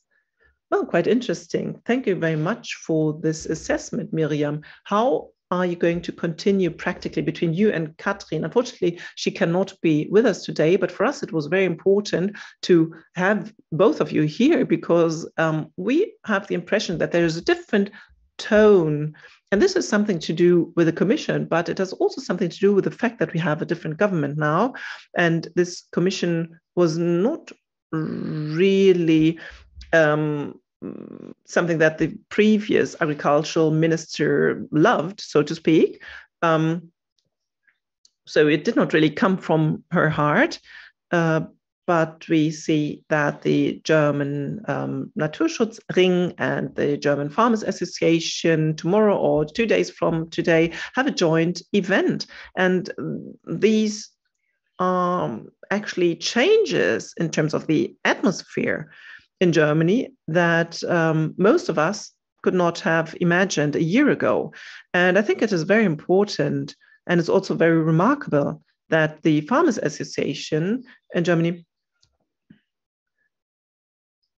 did not react with hatred or anger to the new government, as we have seen so many times in the past, but they launched a constructive debate. And of course, this is the most important precondition in order to make progress together. But on the other hand, of course, there is a not unjustified fear that now we have created a good atmosphere, but when it comes to practical aspects, to the implementation, we might see business as usual. So when you take a look at the Borchardt Commission, for example, what it proposes in terms of animal welfare, then of course it's very far away from the aspirations that many of us meeting here would have. So how do you want to proceed? So now you have submitted 170 pages. Of course, paper, it's on paper, but paper is patient. Is there a connection now, or do you want to conduct further projects between the two associations of yours? Well, right after the commission, we tried to find out whether we can develop joint demands for the future. This is also a very important aspect. I mean, it's, you just said patient is paper is patient, but the question is, can the conventional or conservative associations and progressive associations, can they come together and can we set up joint recommendations? And we did that in the coalition negotiations for the first time in the history of our associations. We managed to submit a joint paper of demands, a joint set of demands. And so this was, we avoided a situation where every stakeholder tries to raise his own demands towards the ministry, but we set up joint demands. But of course, for Katrin Muth and myself, we also want to defend these demands. Of course, there are still some farmers who think, oh, well, this organic bullshit, so to speak, this is not my thing. And there are also some activists who think others are not progressive enough.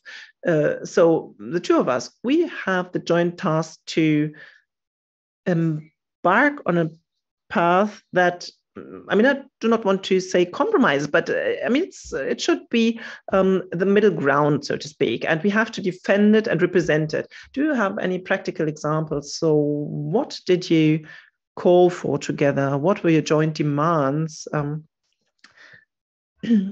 of course, we had quite concrete demands. I don't know whether it's so interesting for all of you. Yes, definitely. Well, we are calling for food transition. I mean, it's not just about flour strips, for example. We simply have to achieve a food transition towards a nutrition that is predominantly based on plants. And for example, the value added tax needs to be reduced for certain foodstuffs, for example, for plant-based products. Well, it's very interesting because I was quite surprised how expensive my grocery shopping was yesterday, and this predominantly affects vegetables.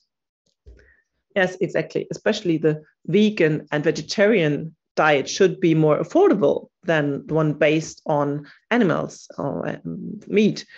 But also the operations, the farms that want to change, become more climate friendly and invest, of course, they need support. We need support in terms of funding, but we also need counseling centers. For example, if a pig farmer wants to get out of pig farming, but he wants to remain a farmer as such, he needs support. And this is very important. Two main subjects in the European Union: leave pesticides. Really, things should change. Is there any common position by the farmers' organization, BUND? And it has been said that gene technology, the new methods, there should be a deregulation. Have you got a common position concerning this subject? Well, I have to say, have a common orientation of 30 organizations. That seems great to me. And they say we have to reduce pesticides. We do not know how to get there. We have still a lot of aspects to resolve, but we are all of the opinion that there has to be a reduction. It might be by a more efficient technology, or it might be by more ecological agriculture. There are different ideas regarding to this. We have to see gene technology as our common goal, or our common line, there should be the possibility to select. The consumers have to be able to select, and we need regulation. We think our recommendation, it is not the cap you just described. It's not the goal of deregulation, but there has to be a bright possibility to select. There's no breakout session which has been organized for you. It is not possible to continue the discussion with you. Is it due to a mistake? Well, if somebody is interested, I can still stay 10, 15 minutes. Well, ABA, the breakout session room, is not used anymore. Those who want to continue the discussion with Miriam, they can go to Young RBA. They can have a discussion with Miriam in this breakout session. Thank you. So we will pass to France, and I say hello to Valérie Gesselin, her colleague, Louise Keller. Louise Keller, she's coming from Czech Republic. They've got a project. It is cooperative approaches. It's a project of different farmers who try to have a new approach to the agriculture. So I hand over to Valerie and Louise. Thank you so much. Hello, are you here? Hello. I'm looking for Valerie and for Louise. Yes, hello. Hello, my name is Valerie Gelin. Hello, I'm Louise Kelleher. So as Benny said, we're part of the No Campagne en Résilience project, which is ARC 2020's project to support these experiments in socio-ecological transition. So since November 2020, we've been working with people on the ground in France and to sow seeds there to connect the local to the European, because cooperative approaches are so important. We picked cooperative farms as a starting point. And despite COVID, which made it really hard to travel in France, in 2021, we interviewed about 30 farmers on their farms with our volunteers. Shout out to our amazing volunteers. The project would not be possible without you. Thank you. So some key issues that we identified for these farmers are farming with nature, access to land, and social changes. And we want to share with you some of the solutions from these farmers. Just keep in mind what worked for them might not work for everyone, but we just hope to inspire you with these and give you hope for the future. So it's over to you, Valerie. Yes, thanks. Next slide, please. When we met Sebastian and Amélie on their farm in the Drôme region, we were very surprised to see so many birds, rabbits, and foxes. Their farm is designed to make space for nature. It's an ingenious ecosystem of hedgerow, ponds, bird boxes, which works in harmony with the farm. Sure, they lose a few peaches or beans, but they get to welcome such an amazing wildlife. Sebastian created a network to share his vision with other farmers, les fermes paysannes et sauvages, the wild peasant farm. So instead of a problem, the farm becomes part of the solution. But this is possible only if farmers have access to land. Next slide, please. Access to land is a recurring problem for farmers. Marion and Benjamin, two farmers from Brittany, found a solution.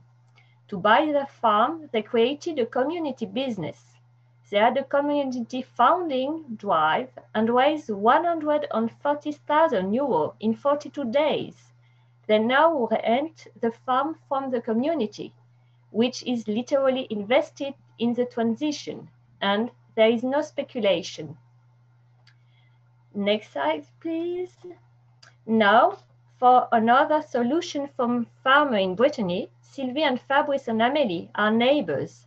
Amélie needs land to grow grain to feed her heritage pigs. Sylvie and Fabrice need land to graze their dairy cows. So they do a land swap to allow rotation. It's an informal arrangement. Every year, they meet to decide which parcel to swap. It helps to get on well with your neighbors. It's a good example of collective intelligence. Back to you, Louise. Thanks. So our next stop is the village of Plessy. You've heard of the European Common Agricultural Policy. And in Plessy, they have a, oh, sorry, go back to the previous slide, please. This is Plessy, all these people. They have a village agricultural and food policy, which is known as la politique agricole et alimentaire communale, so la PAAC. So the philosophy is no socio-ecological transition without a democratic transition. So in Plessy, the local administration has taken the socio-ecological transition into their own hands. There's 90 farmers in Plessy, but half of those farmers are to retire in the next 5 years. Mega farms are an urgent threat to village life. And so in Plessy, they formed a committee of local residents to maintain the 90 farmers in the area.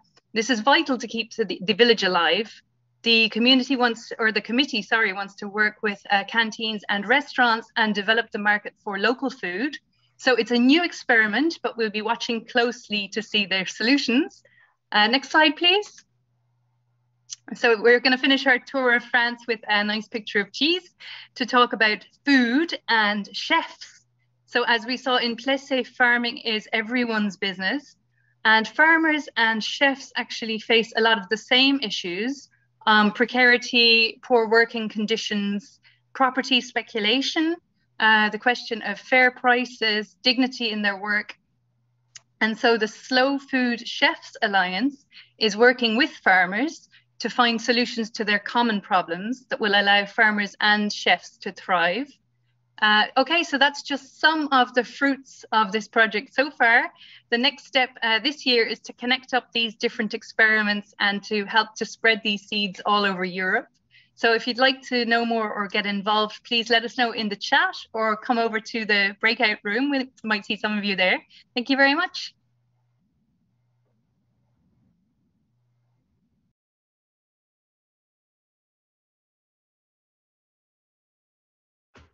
Thank you. And the breakout session is ARC 2020. So there you can hear more about France. I was especially impressed for Valerie. It is something obvious. In France, there is more cooperation among farms. It is very widespread, more than in Germany. In France, there is more control of the prices which are used when just coming to sell land or to rent it. The prices for land, this is half of what we have to pay in Germany. So this is the result of the efforts which are made. So ARC 2020, in the breakout room, you can hear more about it. So here in our principal room, we will pass over to Karen Wohlert. She has got a project in Berlin. She's in charge of central points of the life, Lebensmittelpunkte. So we will hear more about it. Hi, I'm Karen. Gerard is with me. He's also going to present himself. I'm in the project room in Wedding. So these are 16 initiatives of central retail points. So we have got a PowerPoint presentation. No, not food shift. No. It is Lebensmittelpunkte, focal points. Very good.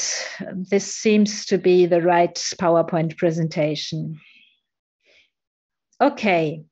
So there are now 16 focal points in Berlin. Last year, there only have been 15 initiatives. A lot of things have been done since then. So we want to speak about our activities. We want to explain what is our action. Hello, I'm Gerard. So focal point, I'm in the House of Statistics. I'm in charge for the project. I am engaged in food sharing, and this is a lot of subjects around food, and we need changes at all the different points of the chain of creation of value. And I don't want to wait for Brussels. I don't want to wait for them to take some action. So I want to have a bottom-up approach. So it is self-organized and it is marked by solidarity. So this is the idea of our network. We want to create structures. We want to have a network with all the different quarters of the town. If there are any solutions which exist already, we want to have actions in the closer neighborhood, to do some cooking and all together, and make it lived by all people. Next slide. So you can see 5 terms of central importance for everybody of our initiative. So stock depot, this is where food is stocked and where it is handed over to other people. The kitchen are very important to treat food and to share a meal. And the quarter of the town is very important. Well, a quarter of a town is a central point where people can meet, where people can be integrated, where everybody can get engaged in our subjects. The next slide, please. So here you can see how things are going on in our Baumhaus, house of a tree. So this is a stock area. We have the vegetable boxes, and we have got a common kitchen. So every Thursday we do some cooking all together. So one evening per week is enough in order to be a focal meeting point. So we can all meet there. We have got the other rooms we can use in kindergartens and in other social buildings in the town. Next slide, please. Graphical representation of Berlin with the 12 districts of Berlin, and we are active in all these 12 districts. So we create the focal points. They are organized in a different manner. It depends on the situation in the quarters of the town, and it depends on what is their central actions which have been selected. So for us, it's a good opportunity to learn from one another and to share our activities. Next slide. So you see photos of our action week. So the 16 initiatives all we have organized last autumn. We had some subventions by the city of Berlin. Create these focal points. Well, we can do it because the Food Council of Berlin is supporting us. So in the new coalition treaty, it is clearly said that our activity is important for the initiative regarding food. So we cooperate with the administration, with politics, with different food initiatives, with scientists. Lisa is going to tell more about it in the next presentation.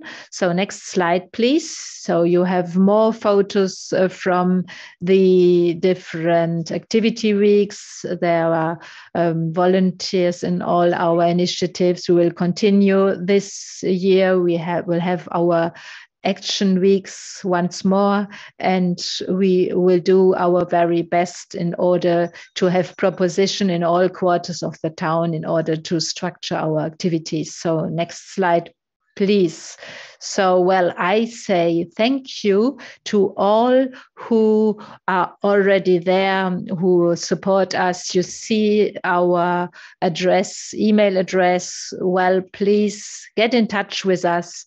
We are happy about each person who comes to join us, and well, old people who want to meet us, they can come right now in our breakout session. Thank you to these focal points. As Karin said, now the next presentation, Lisa Haarhoft, it is Food Shift 2030.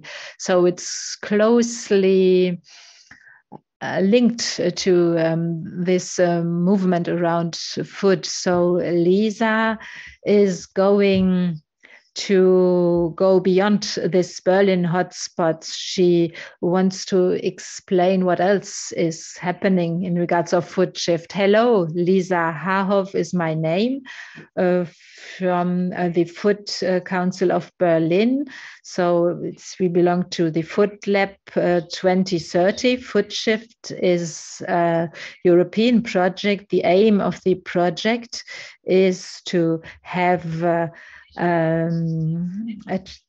change, have a future, a low carbon future, and and it is to change our food system in order to achieve our goal, and in order to have food available in the future. We need a transition. We need more food which comes from plants. So next slide, please. A European project coordinated by the University of Copenhagen and has partners in 9 countries, NGOs, scientific organizations, university, and small size enterprises. I will present 3 different labs which exist in Europe. So you see on the left-hand side, the Lab Barcelona. They try to find solutions in cities. Brașov, Romania, they want to foster the economy of food production, and they want to foster the productions. And Bari, they want to achieve better chains of creation of value, of also the Baumhaus wedding in Berlin, Karin, and the different focal points, and Akater, the 2 scientific institutions which support us in the Berlin lab. So next slide, please. In Berlin, we have got 3 focal points. So we want to support the movement around the food, and we want to share our subject with the rest of Germany. So it is spread up from Baumhaus. We are accompanied by scientists from ZALF, the Leibniz Center for Agriculture Landscape Research. So, for instance, the food is evaluated on a regular basis in order to know how much CO2 has been reduced.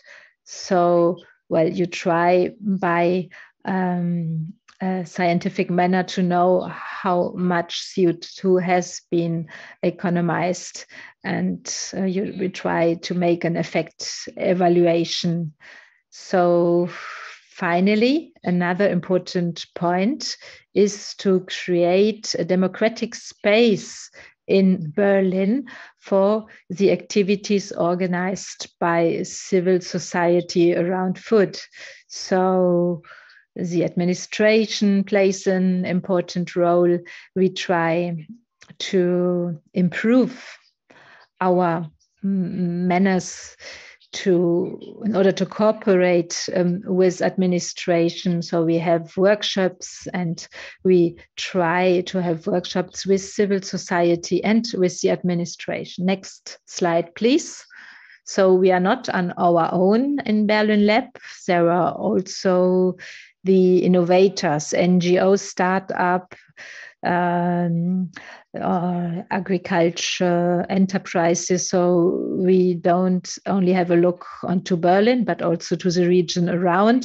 Brandenburg Innovation sees Food Shift as a project of a technical kind. It is related to processes or innovation in the field of governance. So in the next coming years, we are going to cooperate with all the organizations which exist in our network. So you see who is there: Super Co-op, Plantech, Syndicate of Vegetables, Querfeld, Biokräuterei Oberhavel. So next slide, please.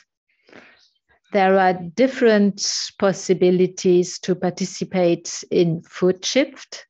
On the one hand side, Karen already mentioned it.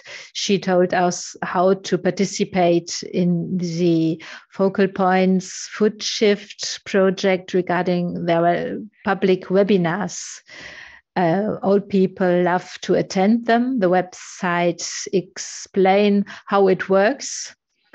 And the Food Council of Berlin, with its different working organizations, they to support us to reach our goals. And you can send me an email whenever you want, and we will find out in the near future how we can integrate more people in our activities. So now I'm waiting for you in a breakout session. If you've got any question, please join me. Lisa, you want your own breakout session, or will you have a common breakout session with your colleague? Well, I can have my own breakout room. I do not know how many people are speaking with Karen. 5 people right now. So I would suggest, please join Karen in the breakout room, and all those who want to speak with Lisa, they can do it in the breakout room focal point. Well, both of the projects are directly linked one with another. Okay, thank you, Lisa. So now we pass over to D-Woods. We pass over to London. Hello. Hi, everyone.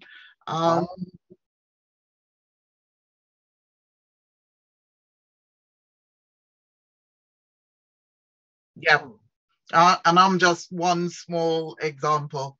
So I am the co-founder.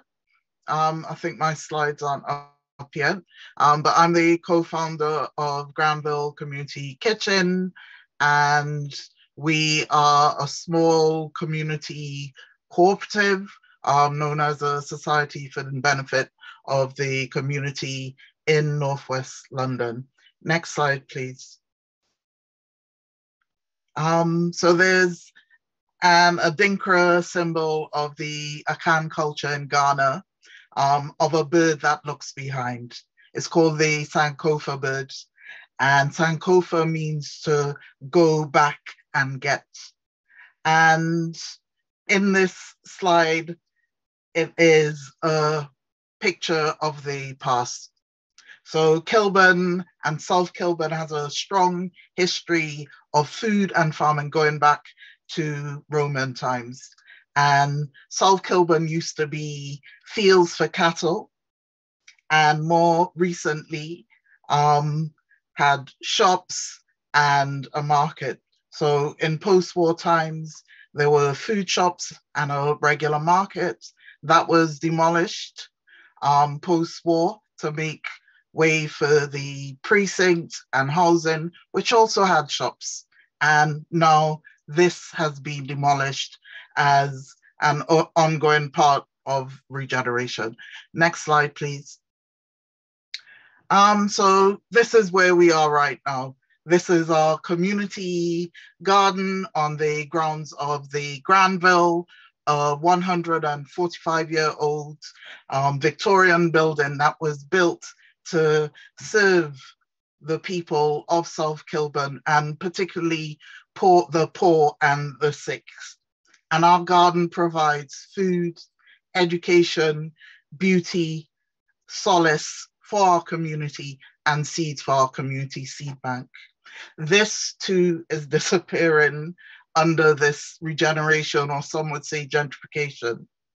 But it is the foundation of our patchwork farm, and we have several plots around the area that provides a diversity of foods that are organically produced and that reflects our diverse community. Our community kitchen provides meals, training, and currently food aid, food parcels to over 1,200 people a week. And is also part of this building is also making way for housing. So we will be moving at some point this year to another building that also has history in the community. But GCK, as we call ourselves, is always a home away from home, even if we're currently nomadic. And it is a sanctuary for many who are isolated, seeking asylum, who live in refuges, who are homeless and sleep in rough. We are no borders and we welcome everyone. Next slide, please. So, to feed a diverse community that is growing by the thousands in a highly urbanized part of London, which has endemic problems of poverty and poor access to food, and good food meaning healthy, organic, fresh, and culturally appropriate food. This has been compounded by the pandemic, this ongoing regeneration or gentrification, and Brexit. So as a community, we had to take control of our food supply.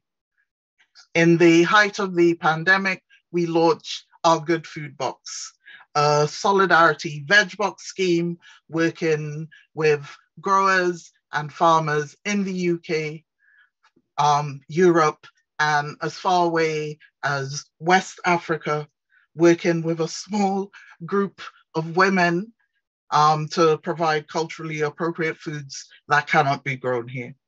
And this veg box scheme is the first of its kind in the UK as an urban, community-led and co-created solidarity and slide and scale veg box scheme.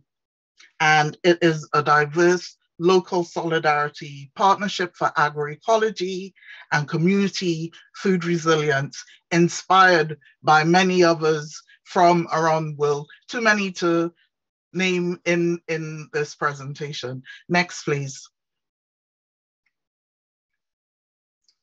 As part of our vision, as part of our vision, we knew we had to start a farm. This is Wood Oaks Farm on the outskirts of London. It is 350 acres where we will have a market garden. We will only be growing on about 10 acres, working cooperatively with other farmers and food businesses. And as we get established, we will expand to have a small herd of goats and a micro dairy. Last slide, please. And this is a vision of our local good food retail. This is a community-owned and community-run food cooperative and market in America that I visited. And this is what we want for South Kilburn. And, you know, we are built on principles of food sovereignty, and we are empowering our community through food to build a resilient community that celebrates our diversity, built on values of social justice, joy, care, and love. And I hope to see some of you in our breakout room if you want more details about what we're doing. Thank you.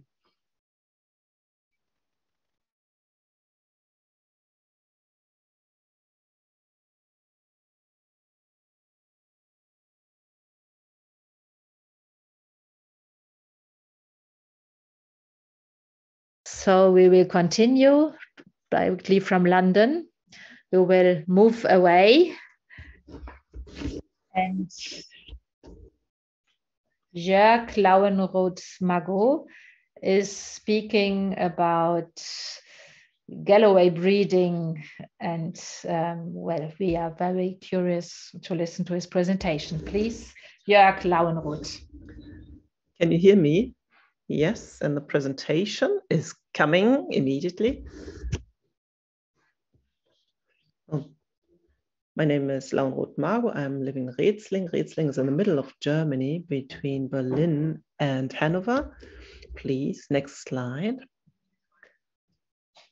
At the fringes of a nature resource, Drömling, and we are now becoming a biosphere reserve. And you can see quite nicely here that it is a wetland. It is a former wetland that was dried 200 years ago.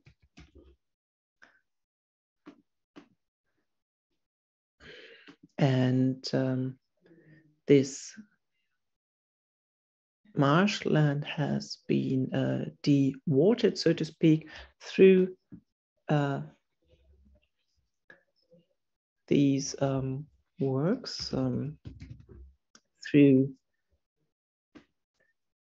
these trenches. And the question was, what can we do with this kind of land? And of course, keeping Galloways here, or breed Galloways, is quite a good possibility here. We have an extensive breeding, and they are out in the open 12 months a year, and they eat hay throughout the year. Galloways are quite approachable animals. They are quite caring, and they have a high or very complex social behavior. You can see that the mother cattle are taking care of their children, of the calves. And you can see, this is a picture from last year, from March, where most calves were born. And here we have this kind of calf group. They can play around together, and just for sucking their mother's milk, they go back to their mother. Of course, we have to provide them with earmarks. This is a mandate, and we have to do this quite quickly. And I'm working together with my son here.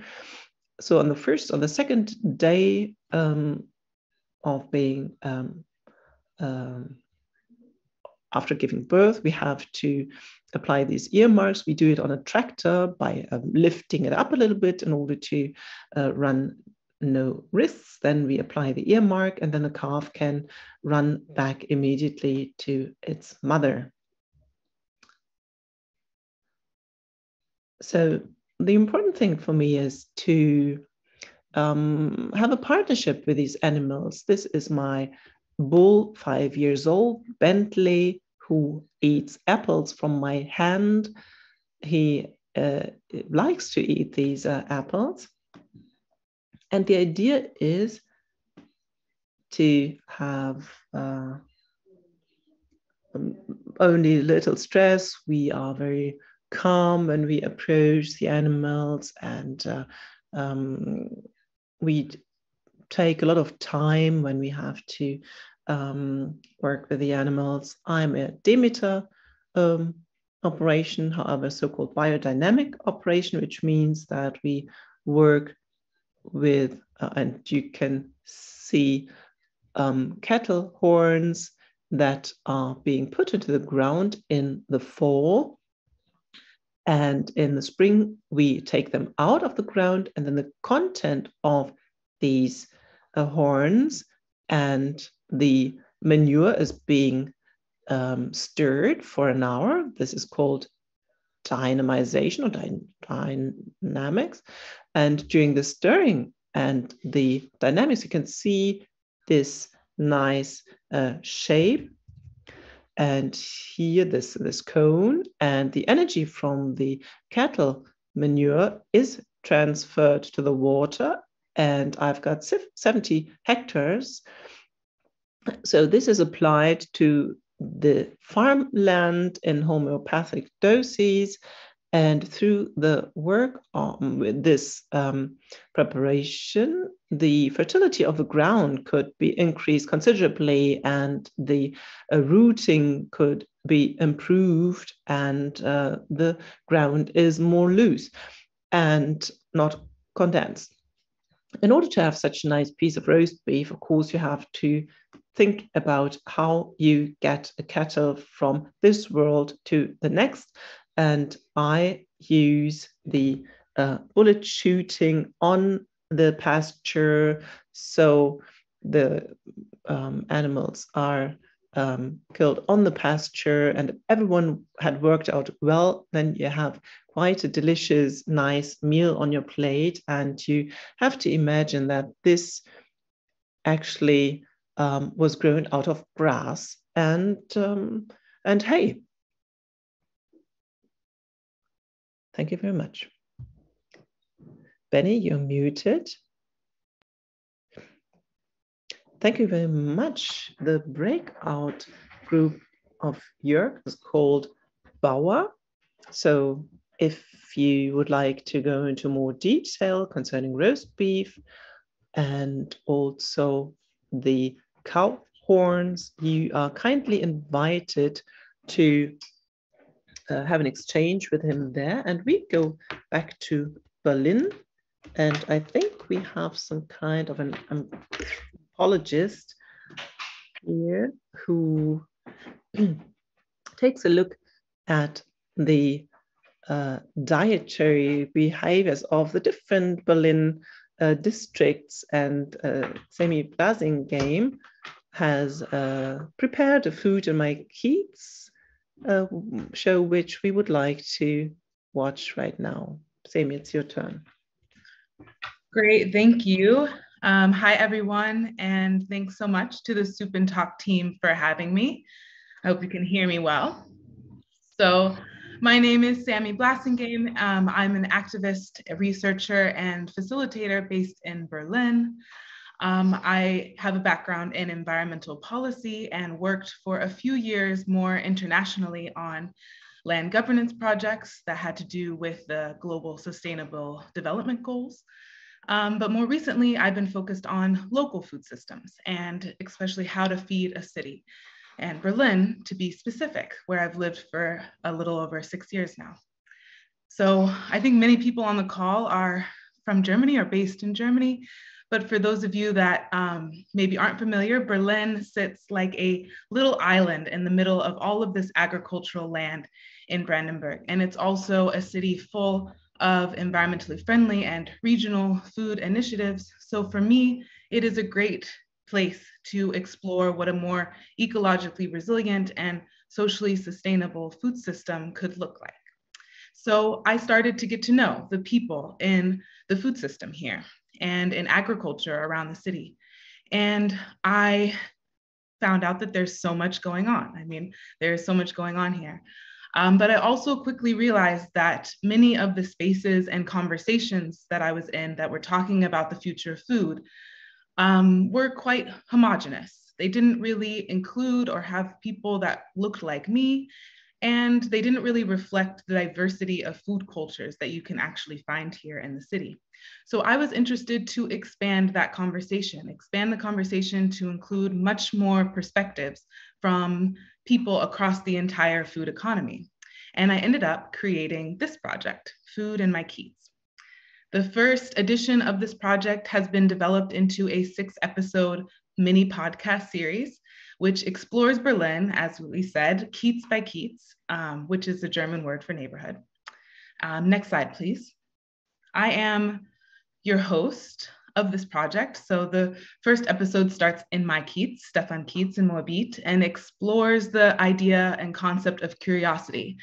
We go through the Kiez and meet some of my neighbors like Annette and Bran, who you see here in the pictures, and hear some of their stories as I begin to question things and look into different aspects of the food system. Next slide, please. Which leads to episode 2, talking about industrial food and how and what we are consuming in the city. And so we'll talk to a few people running businesses and making change in Grefe Kiez. Next slide, please. Which leads to episode 3, which asks me to, or leads me to question how connected we are to our food, and talk with people about how we are reconnecting with our food in the city. So I talk with foragers and fermenters, and just about the beauty of good food that you get from good, healthy soil. Next slide, please. Talking about soil then leads me to talk about farmers and how we should be valuing farmers more and how we can better support farmers in our local environment.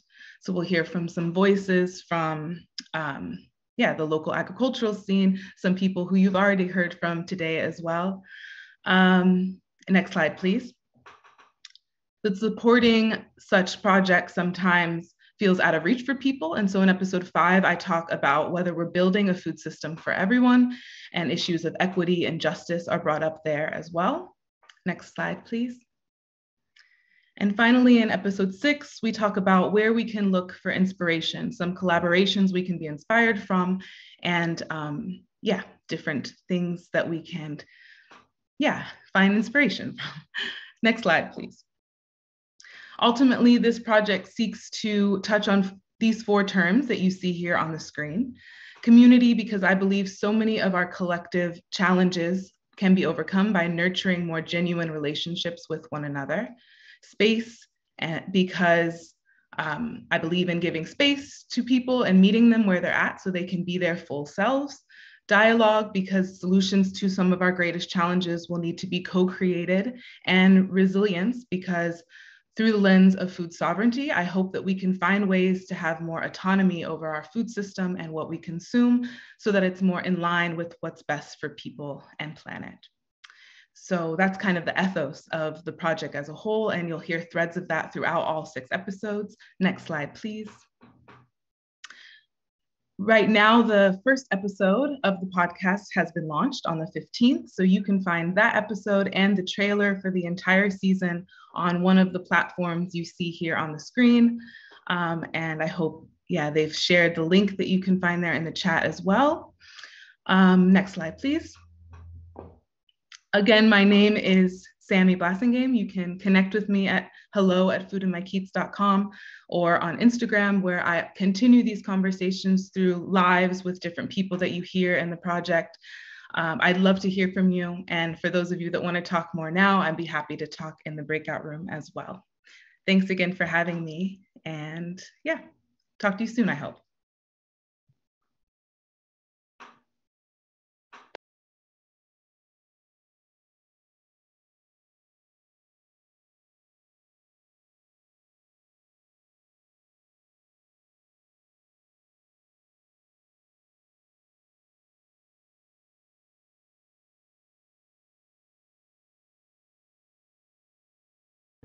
We'll leap over to the United States, where Anita Adalia will present her project. Anita Adalia.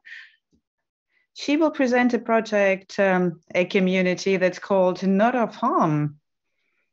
So we're talking about people that are not farming their own farm and their own plot of land. And she is underlining that it is not a unitarian or not a cooperative, but let's see what she presents. Anita, over to you. Thank you so much. And thank you all for inviting me to be here. I've been so inspired hearing everyone's stories. And I have some slides. I'll just wait for those to be shared here. Thank you. Perfect. So my name is Anita, my pronouns are she, her, and I am the founder of the Not Our Farm project. I identify as a farm worker. I've spent over 10 years now working on farms that are other people's businesses, so farms that are not my own. And throughout that time, I kind of took my experiences and what I've seen around me as working on farm crews and formed this project, the Not Our Farm project. So at its heart, the Not Our Farm project is a worker storytelling and visibility project. We strive to share the stories and really highlight and celebrate workers who are on farms that are not their own. And when I say that, I mean these are farm managers, farm crew members, farm workers, farm employees. So these are non-owning workers on farms. And whether they join the farm to learn about agriculture to eventually start their own farm, or these are career farm workers like myself, we really strive to kind of hear what their experiences have been. So the core of Not Our Farm and kind of where it's come about is when you look around the farms specifically in America and Canada, where this project is currently focused, oftentimes the face of the farm, who we're seeing at the farmers market, who we're seeing elevated and acknowledged, are the farm owners. So there exists a visible labor force, which is the workers on the farm that we're not often hearing about. So this project really strives to weave our stories into that fabric of current American agriculture. You can go ahead and go to the next slide.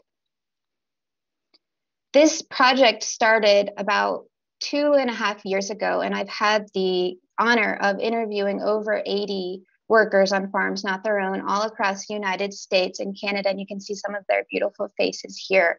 And throughout this storytelling project, we've been able to highlight their experiences, what brings them to farming, why they want to be farming, what challenges they have experienced or struggles that they've had or endured, but also the joys and the harvests. And it's really a way of like meeting the heart of the operations. But throughout these interviews, something that has come to the forefront and has become a mission of this project is also highlighting the abuses and the challenges that happen to workers on farms that are not their own. So often in the United States, we hear about labor issues, and they're happening on these very, very large scale farms, perhaps in California or Florida with migrant laborers, Spanish first workers. But what the Not Our Farm has unveiled and has started a conversation about is that these challenges, these abuses often are also happening on these small scale farms that we're all working on, that are not often regulated by the government, or they're not subject to inspections. So when I say challenges or abuses, I'm talking about lack of access to bathrooms. I'm talking about sexual harassment, sexism, homophobia, racism that's happening here, and then unsafe working conditions. So throughout this project, we've been able to kind of bring those issues to light and have conversations around them with the general public, but then also with ourselves as a community. One of the great pieces of the Not Our Farm project is that we've been able to create this network of farm workers all over the country and Canada, and hopefully now this will extend to folks in Europe too, and folks attending here today. We have a really dynamic website where you can read all of the stories of folks who have been interviewed through this project and hear their stories, but then also our Instagram page, we pose community questions asked by workers. So questions like, how do you handle working on a farm if you're going through menstruation, particularly if you don't have access to a bathroom? What are tips from other workers to handle that? What are good farm boots that can last more than one season? So recommendations around that. What is a good wage as a farm worker, particularly because in the United States, oftentimes farm work is not subject to minimum wage laws here. So questions like that, so we can have this conversation amongst each other as fellow farm workers and validate each other's experiences, and also take note when there are abuses happening in the name of farming that we've kind of been normalizing. In addition to that, and you can go to the next slide, please. We've just released a worker zine that is available free and open source on our website, notourfarm.org. And this is a zine that is for workers by workers. So another way to empower farm workers to find a farming to find a farm where they can work at, where they can really thrive and feel safe. So in this zine, we have interview questions that workers ask their farm owners. So we're flipping that power dynamic here and kind of putting the worth back on the workers, because farms cannot operate without their workers. In this zine, we also have red flags for farms. And this zine has been a collaboration of many, many workers on farms. So red flags on farms, good signs on farms. What are BIPOC, Black, Indigenous, people of color considerations and queer considerations on farms? So this is just an example of one of the resources that our project is putting out there to support workers on farms. And I really encourage you all to visit the website, visit our Instagram page, and interact with us. If you are a worker on a farm and you want to be interviewed about your experience, we'd love to hear from you as well. And I look forward to talking to folks in the breakout room if you have more questions. And again, thank you so much for this opportunity. I'm so honored.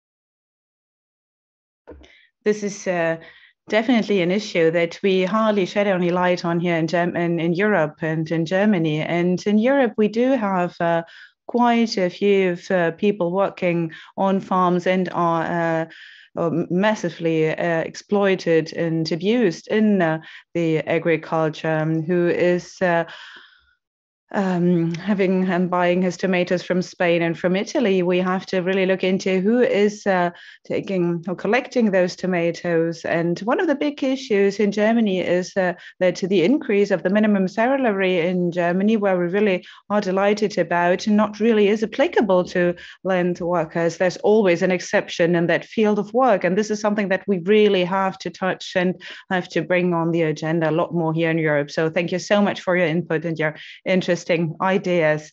So we keep on working, and we follow on quite quickly and change over totally. And Hans-Joachim Bagnier is our next guest.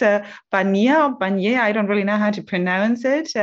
We have sent emails for more than a decade, but I really never know how to pronounce her last name. So he is one of the greatest pomologists in Germany, living pomologists, and he just started out, apart from those 400 different apple species, to build a new arboretum about pears, and this is something he will tell us more about. So Hans-Joachim, over to you, and please help me out with your last name. I'm always struggling.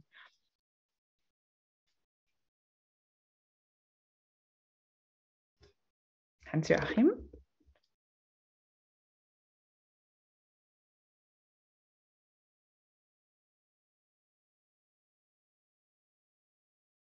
So now I hope you can hear me. Many thanks that I have the possibility to present our project. Hans-Joachim Bagnier here from Bielefeld with our pear arboretum. And I will talk about a project where we will tackle pears.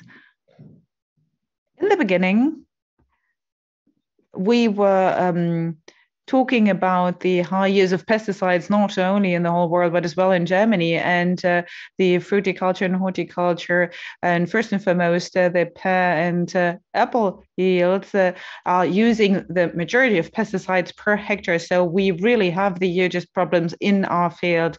And I would now like to present a project where we talk about more political alternatives in pear harvesting or pear cultivating, and we would like to find old species, quite resistant and robust species that could be interesting for biological and organic growing, and that could be interesting for a wider span cultivation in organic food growth. So how did we come up with that idea? Can we see the next slide? I don't know if we could really see my screen. I don't know if you could see my shared screen. I'm quite surprised myself. It seems not to be visible here for the others. So what's our problem? Let's see.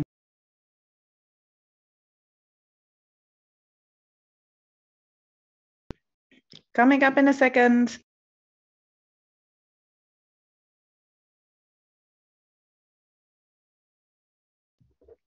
Okay, there we go. So everything I told you about is the planning of a new collection of historical pear species is something that we carry out with the cultivation initiative Apfelgut e.V., which is an association here in Germany, and they support us in our endeavors. So how did we come up with the idea to recultivate historical pear species to find something that might be or that might be adjusted for organic growth?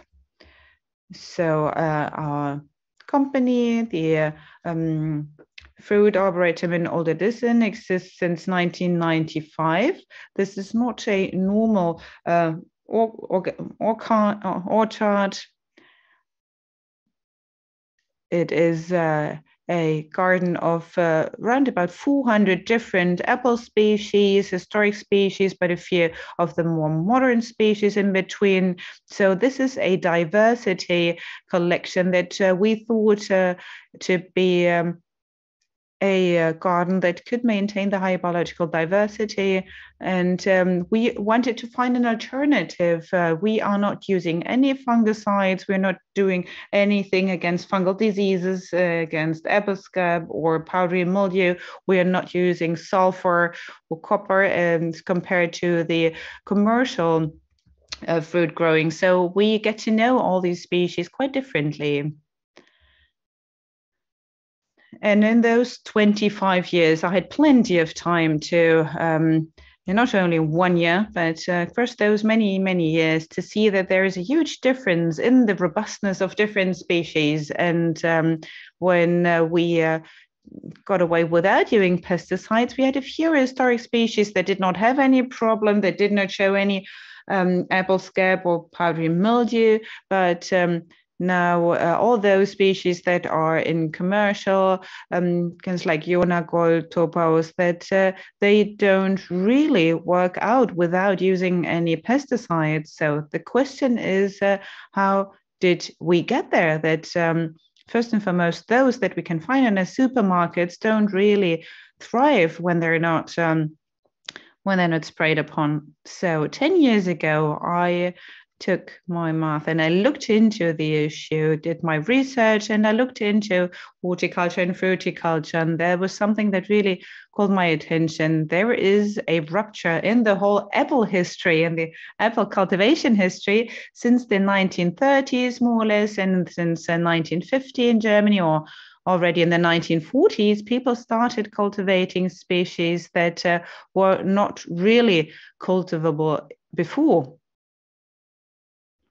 So how did this come about? This had to do with the chemical industry bringing to market their chemicals. So they started really to look into fruticulture. And so this is something that really changed in the 40s or 50s. And since then, we do have our problems because they kept on cultivating those species that were really highly sensitive. So we said we would like to found our own initiative. On to the next slide.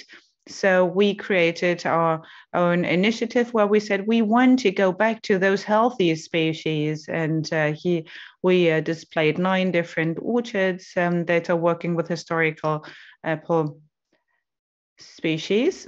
So we are using old and robust old species that we cross over with the good flavor. And then we noticed that all those problems that are quite harsh in the fruticulture, that in pears, this is something quite similar when we compare it to the apple. So in pears, we have the same situation that many healthy, robust historical species have practically disappeared from our markets, and we have more sensitive species. So we would like to get into work, to research into all the species. We would like to ask around in the whole of Germany and to let's see if we find new species. More than 50 is what we are planning on finding, to cultivate them, to observe them, to see if they are ready for organic farming or if they might be adapted for cultivation and investigation, and we're really looking forward to all to all possible support. So if you would like to be part of this collection and of this endeavor, to look into it. So of course this is a lot more work than a species where I only have five different breeds. So thank you so much. Thank you, Joachim. I'm really sorry that I have to throw you out to your breakout session, so to not be too much behind the schedule, but we will find you under Apfelgut. That will be the breakout room for Hans-Joachim if you wish to talk to him, and Simon will be part of the session. So we will leap over to Mexico, Semillas de la Vida, and Malin Jönsson will talk about the fight for the diversity in maize and corn species and the GMO in Mexico. Are you there? Yes, I'm here. Can you hear me? Hello. Thank you so much. Well, yes. Oh, here we go. Well, yeah, I live and work in Mexico City, in Mexico, and Mexico is actually the center. Firstly, I just want to thank you so much for inviting me. It's so interesting to hear about these different struggles and work in different types of the agriculture and the food system. I think it's amazing how you can hear about something that appears so different, but have some things in common. For example, with the pears and the maize or the corn, we can notice how it's important. It's so important with the diversity, and how the biodiversity have become less and less. Well, in this dominant food system, we have the diversity has not been evaluated, but now we can see how it's important, because we need healthier and better, we need food for the future. Well, actually, so I will go back to my theme. Mexico is the center of origin and diversification of maize, or corn as you might know it. During the last about 10,000 years, the farmers and indigenous communities have developed the maize through carefully selecting and saving the most adequate seeds. Well, thanks to the hard work of small-scale farmers in Mexico, we still have a wonderful biodiversity. As you can see here, for example, in the photo, it's from in Jalisco, which is a state in Mexico, a little bit north of the center. Well, yeah, it doesn't matter. And but we still have this wonderful biodiversity with thousands of varieties, which are intimately linked to the ample food culture. There are actually some native varieties of maize that can only make like this traditional food that you eat in special holidays, for example. This biodiversity is, of course, threatened by the industrialization and homogenization of agriculture production. And this is why the job of our organization is so important. Semillas de Vida, or it's also, you can translate it to Seeds of Life. We are an organization, next slide please, that works to protect native or land-raised seeds.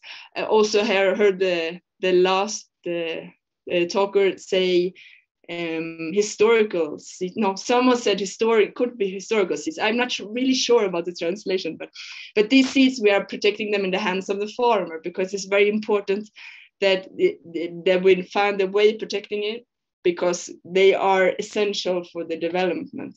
We work at all levels in the food system, starting from the seed and reaching the table. Our organization was constituted in 2007, when transnational corporations such as Monsanto started to apply for permits for growing genetically modified corn in Mexico. And we work with projects implemented in the communities, but also with information campaigns, forums, seminars, markets, lectures, political incidents, and legal protection through alliances with other organizations.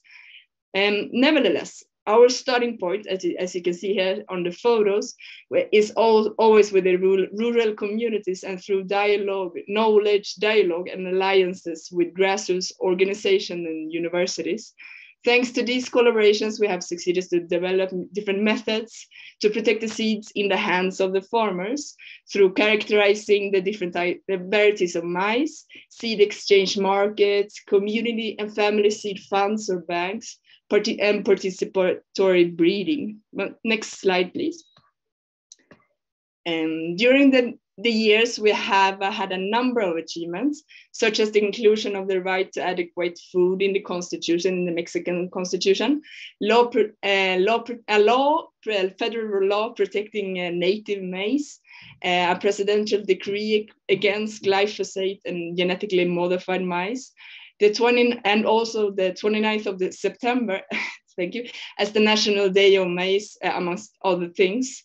But one of the main achievements is that from 2013, there is a temporary prohibition of growing GMO maize in Mexico. And this is thanks to a class action that we are part of. This class action is founded in protecting the access to the biodiversity of the Mexican population.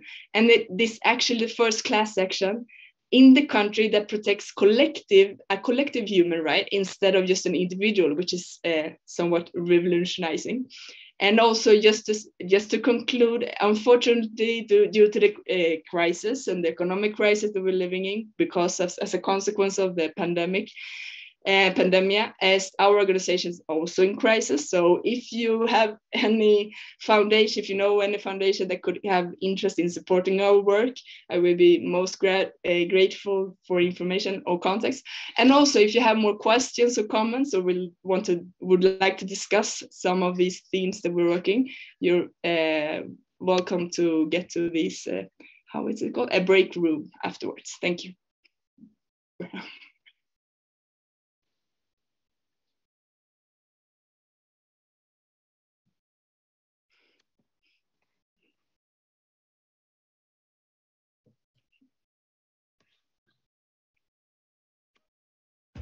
We'll continue right away via London and go to America to Marianne Landzettel, who called herself the London Cowgirl and who would like to talk about the US cowboys. And Marianne is a journalist and she visited them and talked to them extensively.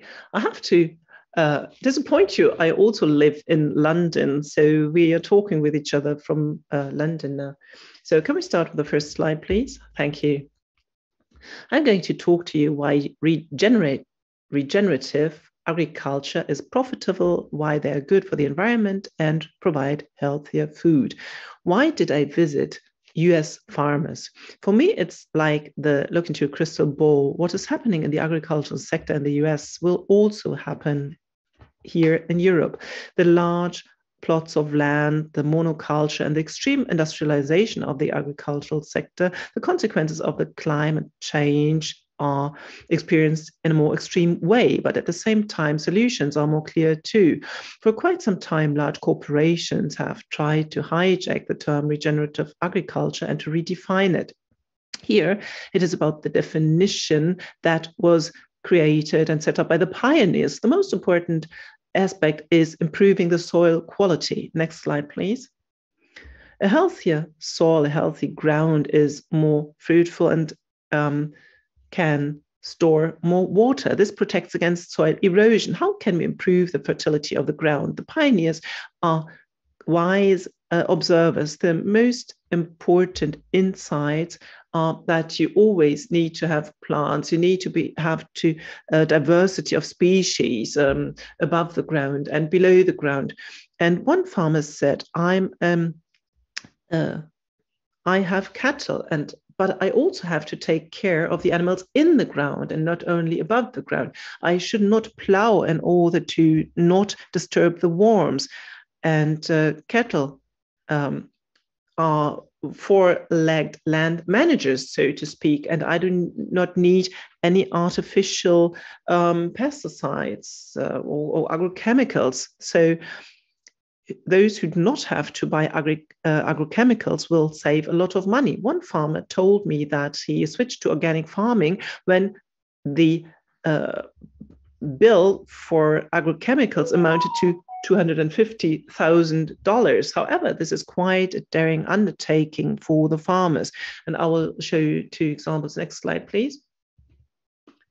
This is not one of my pictures, but it's also quite nice, actually.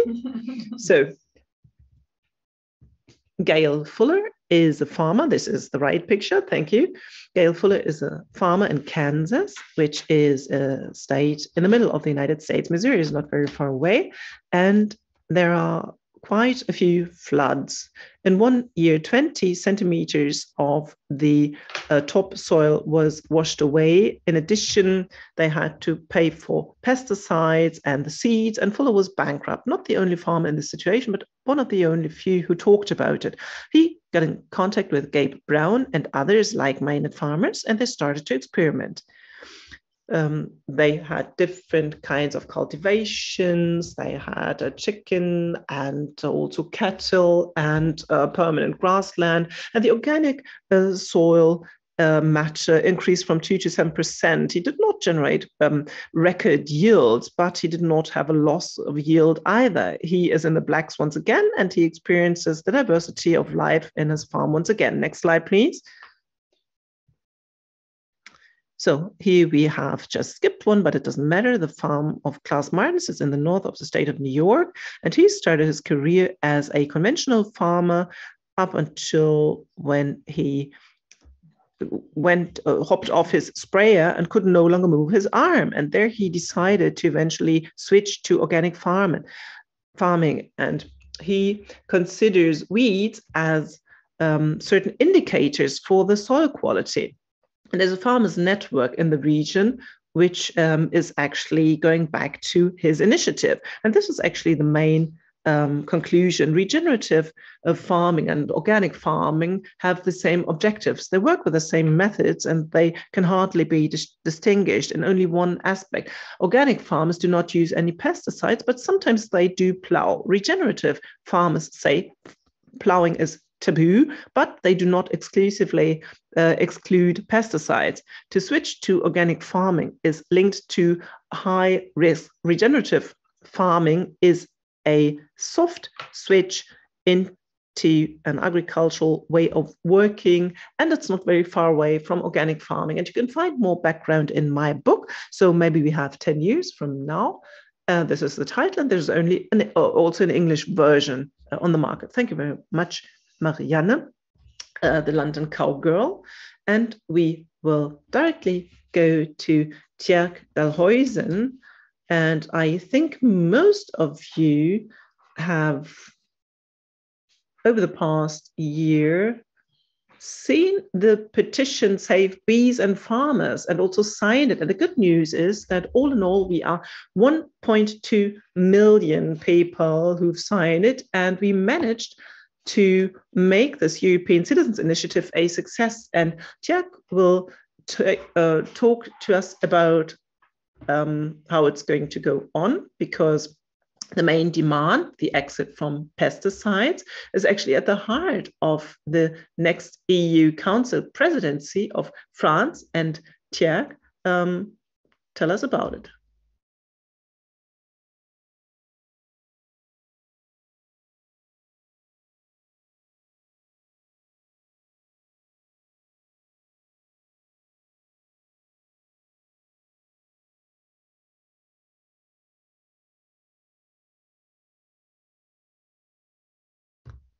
I'm going to speak German if you don't mind. Okay, great. Good evening. Bees and farmers, and Save Bees and Farmers. This was actually a huge success that we managed to do this together, because this was not simple to bring together enough people all over Europe in order to sign this. And this is very important. I mean, all of you know it, I'm sure, that we do not only have a climate crisis, but also a crisis of the species. And if we don't change things fundamentally, we will run into severe problems soon. So This is why we demand an exit from pesticides. So 80% less pesticides in 2030 and no synthetic pesticides by 2035. So this is actually necessary, and it might be ambitious, but this year will be very, very important. And next slide, please.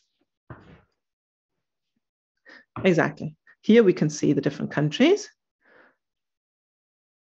So it is an EU initiative, and you only manage to make it an EU initiative if you have enough support from many different countries. And we got approximately 600,000 signatures from Germany. This was very important. But I mean, all the green countries have provided enough signatures so that they count in this calculation. So 100,000 from France, 100,000 from the Netherlands, almost 100,000 from Belgium, 50,000 from Spain, and so on and so forth. And so we managed to not only gather 1.2 million signatures, but also to incorporate enough countries so that we pass the minimum threshold. Next slide.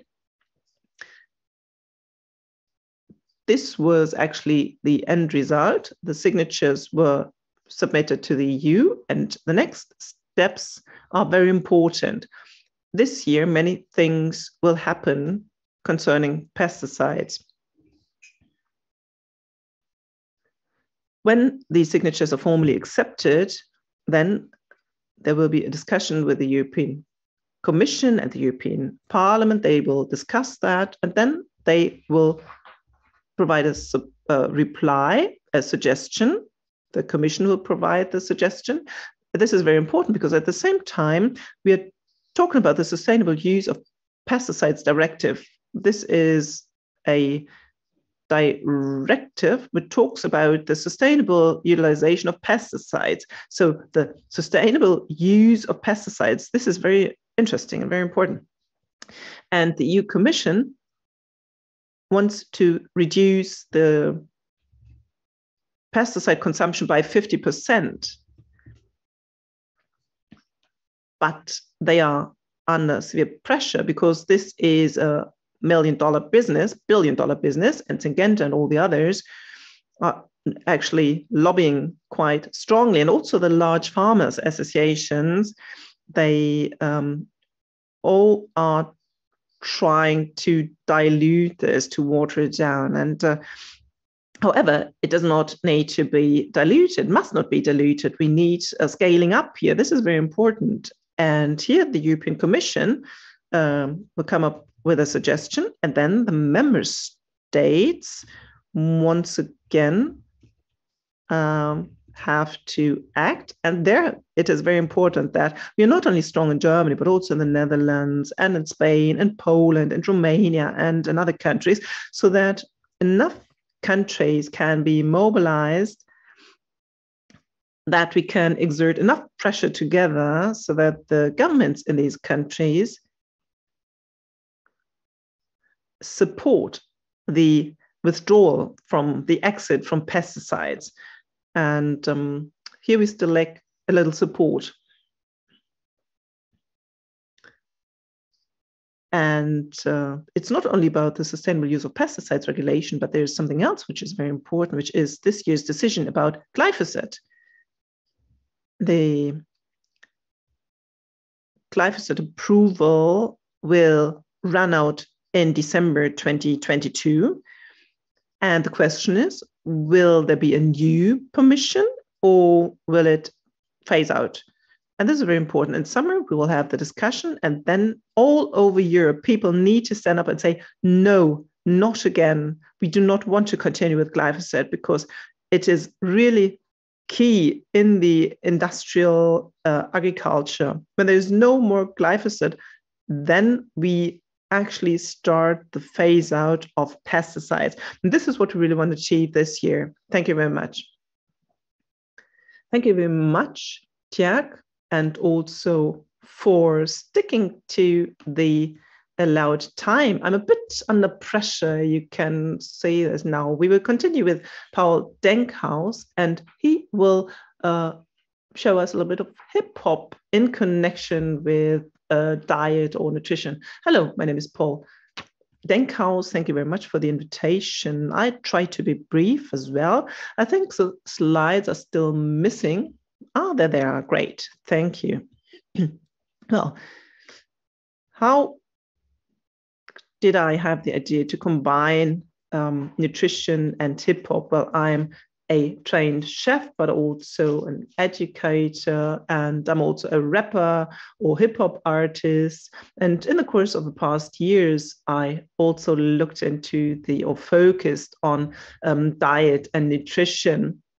And at first it was just a simple idea, but for the past 4 years, I've focused more intensively on it and thought about whether all this makes sense at all. And I was trying to find out how this could be turned into a real project. And I also wrote my master thesis about it because I also want to look at it from a scientific perspective. For some time, I was in New York City and I looked at different projects, and some of the results is what I would like to describe here, but just in a nutshell. So please, next slide. Exactly. Education in terms of diet or dietary education can be a value added for young people. It allows you to develop and creatively express your personal dietary or predilections or what you prefer, what you like. And it has also the potential to become a role model for others, but authenticity is very important. So hip hop as a feeling of a life and possibilities for participation need to be included, and also a fundamental knowledge about nutrition, but also hip hop as a culture. And there have been several projects already that focus on climate-friendly diets. There are some examples from the US, and please give me the next slide. For example, this is just a small selection, but Appetite for Change project, it has a similar concept like Lebensmittelpunkte, if I understood it correctly, and they offer workshops for young people, for example, and in these workshops, they create songs and videos. So Grow Food is something I would really recommend you. You can look it up on YouTube, Grow Food. This is a nice video. And not only in New York, but also elsewhere, the project Hip Hop is Green. And here, via hip hop, communities are brought in contact with vegan nutrition, vegan diet, also different varieties, and usually also via the school. And DJ Kagan, he's a trained gardener and also biologist. He focuses on the aspect of cultivation of crops, but always in connection with hip hop. And of course, there's also a project in Germany. Usually they try to convey knowledge only, but now I would like to talk about my project. Next slide, please. Please don't start the video yet. So over the past 2 years, I conducted different workshops with young people and adolescents. And sometimes I wrote the text, but more recently, the kids write the texts themselves. And in all these projects, I can see that there's a lot of power and energy that is generated by it. There's a lot of compassion or passion, rather, and a completely new access is possible to this topic. And the kids, where you would usually say they might not be that interested in diet and nutrition, they open up for this topic and they're more interested in it. And this project, Klima Food or Klima Project, took place in Flensburg. And I would like to show you a small excerpt of a video that was generated in one of the workshops. Thank you very much, and please enjoy.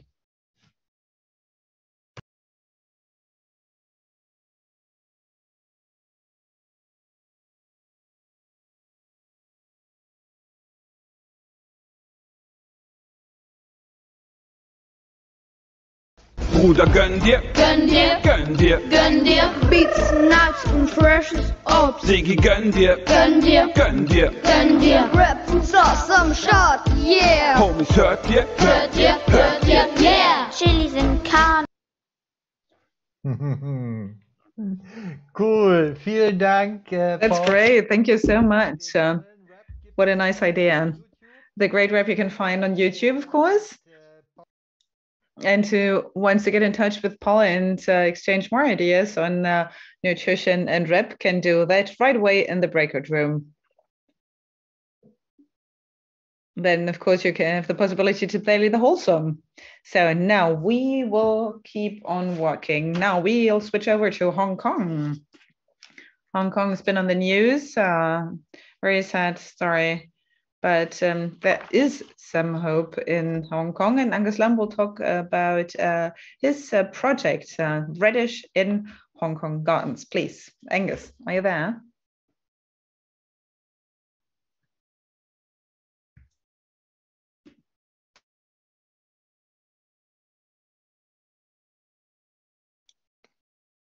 Hi. Okay, good evening. I used to work with Isabel. You still remember me with Kong Tao and Siping? And Isabel. Yeah, nice to meet you. We have fought against genetically modified food once in Greenpeace, so we know one another. Yeah, 8 years ago. Okay, should I? Okay, so let's see if the share screen works. Wow, great, thanks a lot. Okay, good evening, everyone, and thanks for the invitation.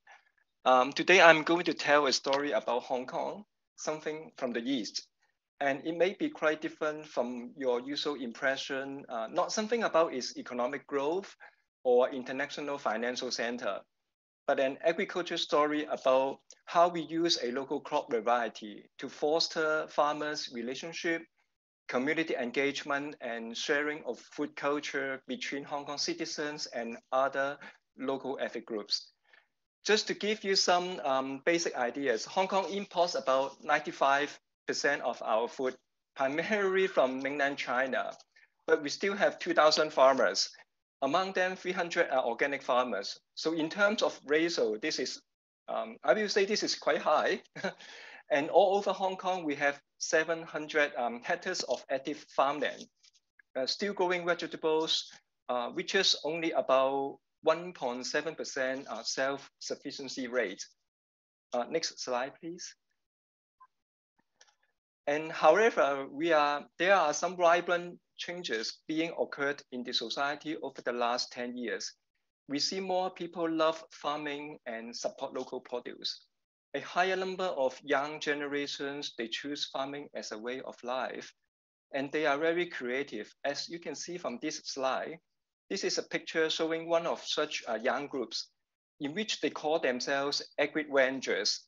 Agri-ventures means Alliance of Agriculture Revitalization.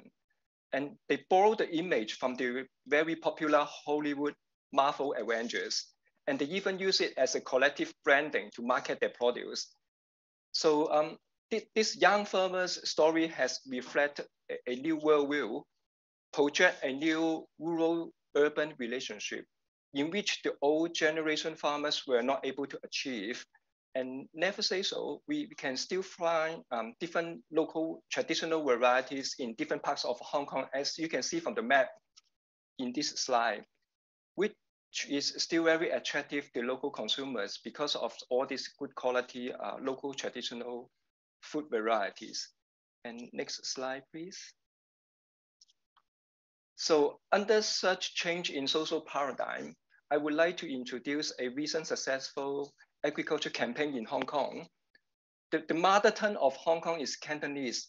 And you can see the logo that we produce. Hong Kong, HK is the short form of Hong Kong. Hong Kong Robert Go. Robert Go is a Cantonese pronunciation of radish cake. And sometimes we make joke on other people saying that you are Robert in Cantonese, this is actually a friendly way to say you are stupid, but this is actually quite friendly.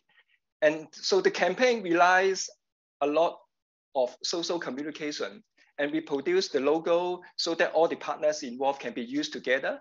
And we also produce a poster, as you can see from this slide, introducing different radish variety that you can find in Hong Kong, and the local farming knowledge in growing local radish. We can see the radish is growing bigger and bigger, as you see from the left to the right side of these pictures. Next slide, please.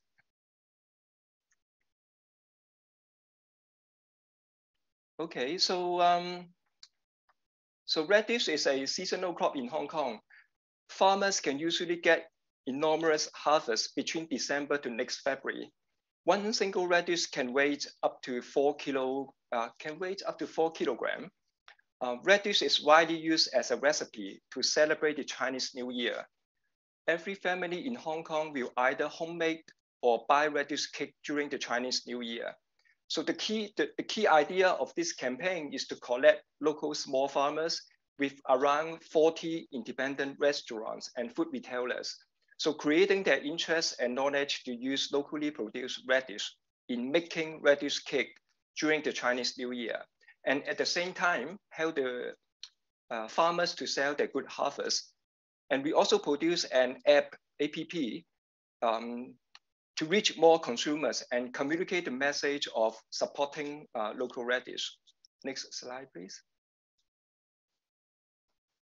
So in addition, I think a strong community engagement is also crucial in making it a success.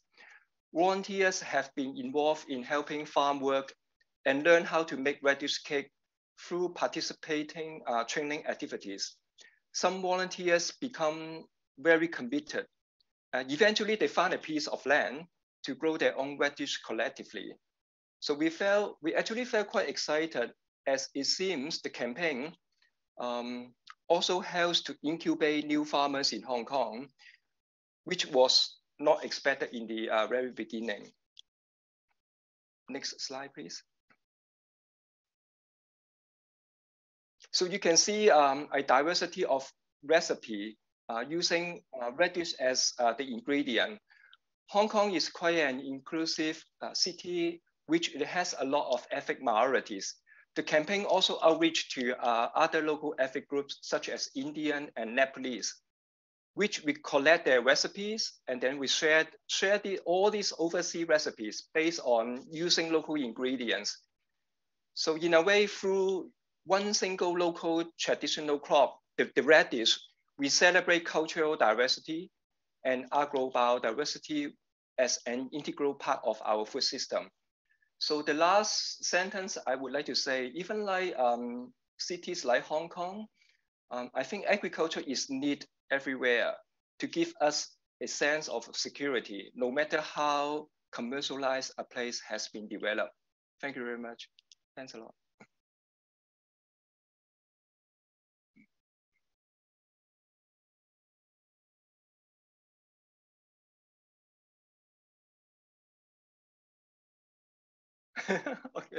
Okay, thank you. See you, bye. And we will now come to another Soup and Talk tradition, which is the 15th garden. And Julia Bartal will tell us a little bit more about the new state of art of the development, the situation in Syria and in Iraq. Please, over to you, Julia.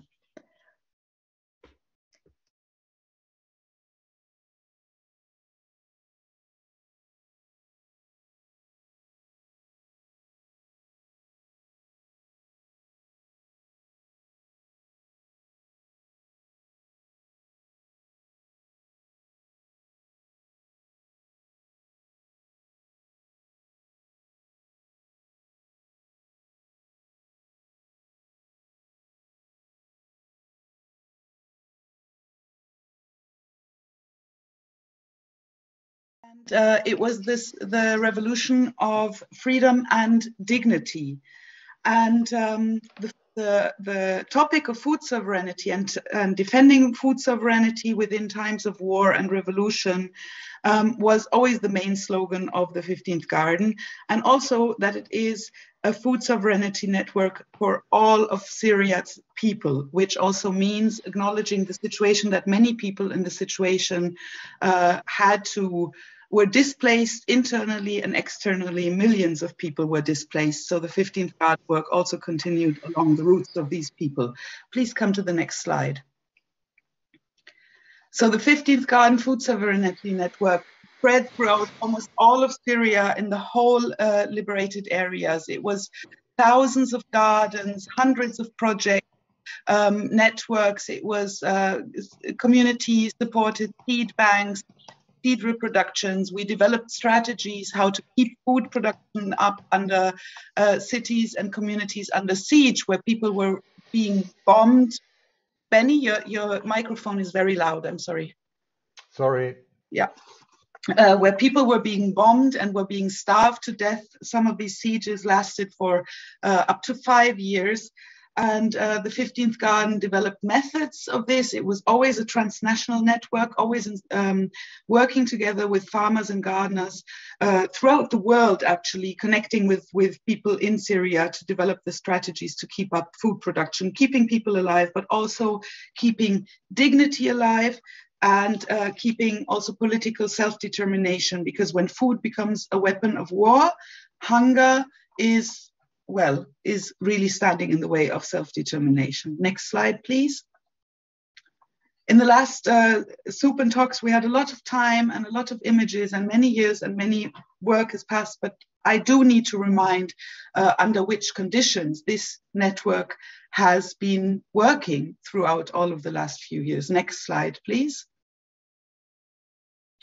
So within all of the rubble, within all of the bombing, within the starvation, the targeted killing also of activists within our network, it was rooftop gardens, it was cellar productions of mushrooms in the cellars, it was women's networks, it was free radios, workshops of exchange, it was people giving their lives to smuggle seeds in and out of Syria, to keep old Syrian varieties alive and also to keep populations alive. Next slide, please.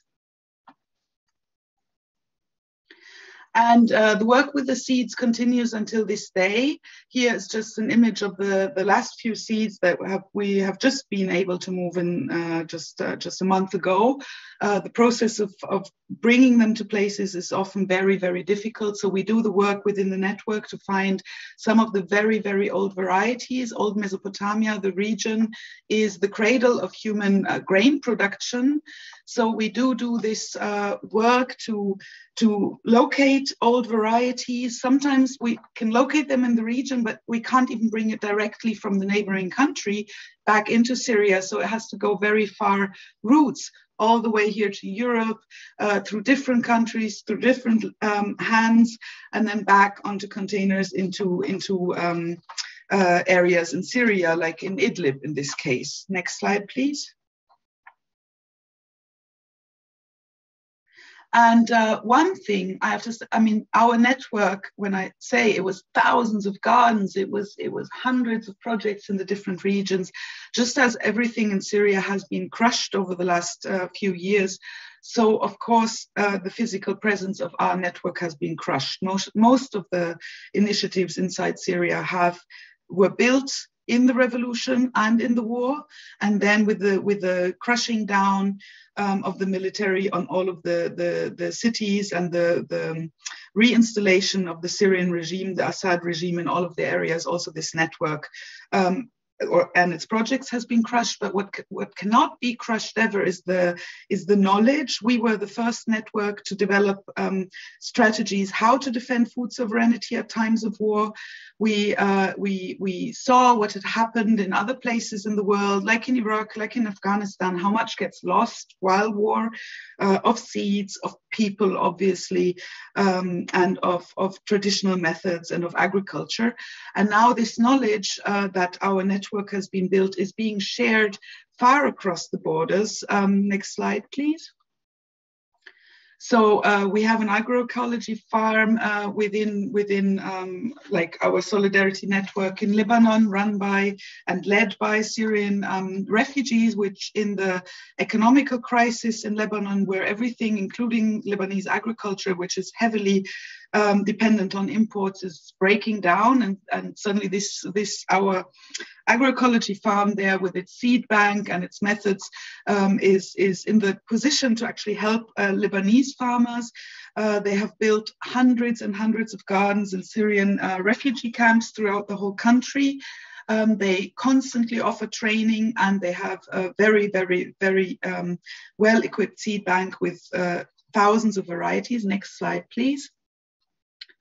And also in Iraq, where agriculture has been systematically destroyed with the US-led invasion 2003, and then the paragraph 81 dictated by the US in the new constitution of Iraq under Paul Bremer, where we see exactly these results I was talking about before, how war and then also the post-war economy and legislation can destroy agriculture kind of like almost entirely and forever. Since the last 1.5 years, there is a small revolutionary movement and young people getting active and people starting to demand Iraqi food sovereignty as well. And now the work is expanding there, and the exchange between the activists from the region and the knowledge material is starting to spread also all the way to Sudan, to the revolutionary movements and the farmers community. Next slide, and I think we're through. Yes. Thank you very much, Julia. And there is a breakout room. Und man kann mit Julia auch Deutsch sprechen. You will have the possibility to talk in German with Julia, of course. She's German speaking as well. And now we will be listening to our last presentation. Lisa Hoffmann will be the last speaker, and she will present the global bean. But before, I would like to ask you all to provide us with a little bit of feedback. Please use the link and let us know what you did like and what you did not like in our Soup and Talk session tonight. And now over to Lisa. Vielen Dank, Benny. Hi, everyone. So I will be speaking in English. Thank you to the Dolmetscher in advance. So I'm Lisa Hoffmann, and I am managing the Global Bean Project, actually with Benny here. The Global Bean Project is a project coordinated by the Foundation of Future Farming, the Zukunftsstiftung Landwirtschaft, who is running the 2,000 square meter global plot in Berlin. And it is aiming to celebrate the legumes, from beans to peas, lentils, pulses for human food, but also clover and lucerne, for example, considering intercropping and animal feeding. So what the Global Bean Project aims to do is to increase the great public appreciation of the multiple environmental and health benefits of legumes. We want to provide support, and we want to motivate for consumption habits, but also for gardening and education. We want to inspire people, basically. And this is a very fresh project that started in the end of last year. Welcome to have a look at our landing page, which I think the link will be shared in the chat. And follow us on Instagram, which is our very brand new channel, please. In the chat, you can also find the link to the registration for our grand opening, taking place actually this coming Thursday at 5 p.m. You're all very welcome to join. And we will explain you all about the project, show you the different models, a part of the project, and all the partners of the project will also be presented on Thursday. So the Global Bean Project is a networking project, which gather so far 40 European partners all across Europe, but actually also in Kenya and in India. And all together, they are striving to promote legumes, to expand the legumes cultivation and preparation. These are civil society enterprises, actors in science, education, public institutions. If you are interested to join the project, you can contact us at the email address also that you might find in the chat. And yeah, the next topic I would like to mention today is, well, why legumes, right? Why is this project focusing on legumes? Well, we think that legumes can mitigate the climate change. It can improve biodiversity in fields, gardens, in our soil. It affects our health, contributes to fair food as well. So local cultivation of legumes replace imports of animal feed, which are very unsustainable, especially soybeans, right? To Europe from other continents. It also has the power to replace actually fertilizer through natural nitrogen fixation. Legumes also diversify crop rotation and improve soil fertility and biodiversity. As I was mentioning before, of course, legumes also can replace animal source of protein. So they can replace meat consumption to the benefits also of our health. So that's for sure also an aspect that is important. And yeah, we believe that there is a huge diversity also in the culinary tradition all over Europe and in the world that we can benefit from, and that we can try to partially recover. And this project aims also to exchange recipes and traditions about how to prepare legumes, to get them back on our tables. A few insights just about like what we will produce in this project. And this is my final minutes. Well, we want to organize monthly meetings together with our partners, where we will present inspiring presentation. So our partners will every month present a topical presentation about legumes to the great public. We want to organize seed exchange events. The next one will take place on the 2nd of March. You can already note that date. It will be an online seed exchange. We will have information sheets published by the partners of the network and cultivation instructions and other promotional media available soon in a brand new platform that will be created in the coming months. Thank you so much for listening. Danke, Lisa. Vielen Dank, dass du den Many thanks, Lisa. Thanks for taking up this last slot. I would now like to thank to all of those having been present today. Thank you so much to all those people active in the background, Michaela, Antonio, Jakob, Franzi, Michaela, Marivi, Cora, Janie, our interpreters. Thank you so much for your efforts from the Accent office. Thank you very much for being tutors and help us working a bit longer than we were planning on doing so with our technical experts from Al-Shark, Johanna and Georg, and last but not least, Naomi, that you've certainly come to know, who's organized the whole story. You've done really a great job. Thank you so much, Naomi. And the breakout rooms will carry on for a little bit longer. And then, of course, this soup and talk will not be finished without this late night story from Matthias Stürwohl.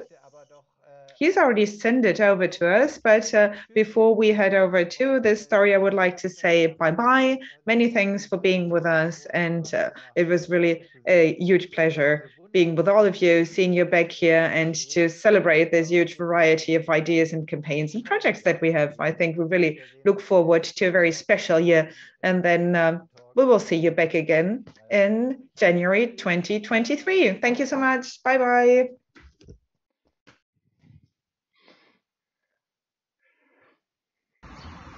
Liebe Leute von Super Talk in Berlin, leider treffen wir uns nicht persönlich.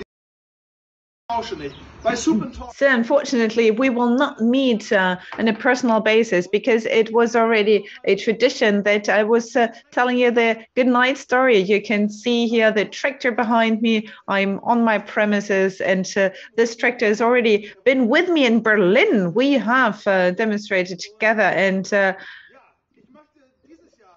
this year, this is an online format, so I don't want to tell you a story. I would like to sing a song together with my friend Achim, and this song will not be translated. Das ist Achim Schnorr aus Großwittensee. Sag mal guten Tag. Ja. Wir treffen uns seit einigen Jahren immer bei uns in der Küche und schreiben an Songs. Das wissen viele Leute nicht, außerhalb von Schleswig-Holstein, dass ich nicht nur Geschichten schreibe, sondern auch Songtexte, und Achim und ich machen Musik daraus.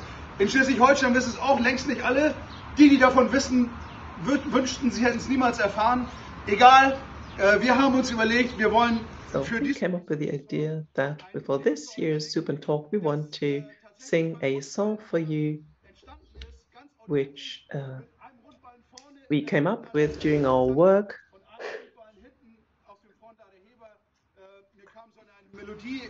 So we came up with a melody, and I took out my smartphone and I sent a text message to Achim, and he developed a song out of it, and we had the song almost finished.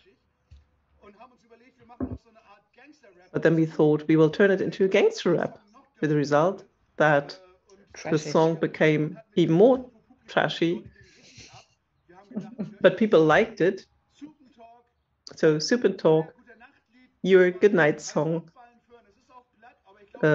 Hay bales, round hay bales, and next time we will meet each other again in person. So enjoy the song. Bye bye. Rundbein führen, eines achtern und eines führen. Rundbein führen, Rundbein führen und Dorbi Radio hören.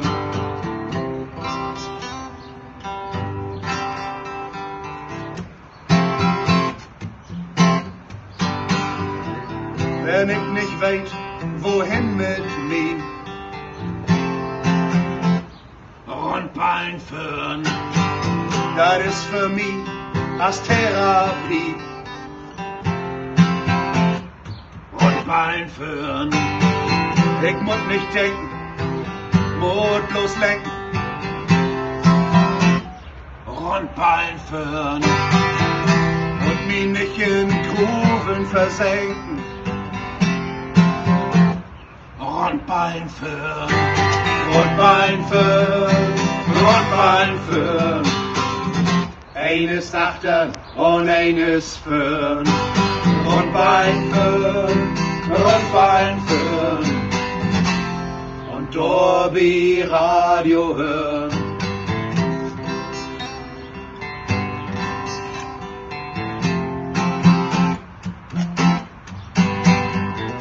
Und es ob mein Hoff mal nix tut down.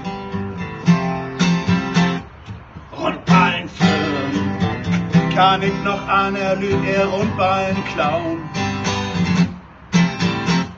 Rundbein führen, achter den Knick, sind sie versteckt.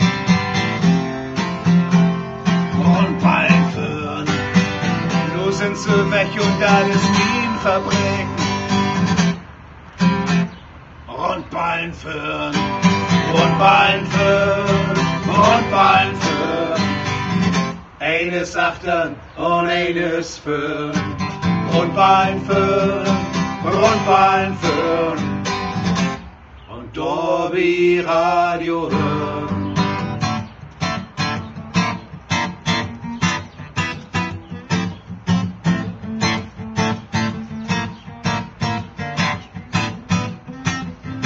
In den Straßen von min Ghetto gibt das Brutto für Netto. Ich klaue de runden Knappen und keiner wart mich schnappen, denn verhöht der Ecke Tür. Die Gangster sind an Stür und an End.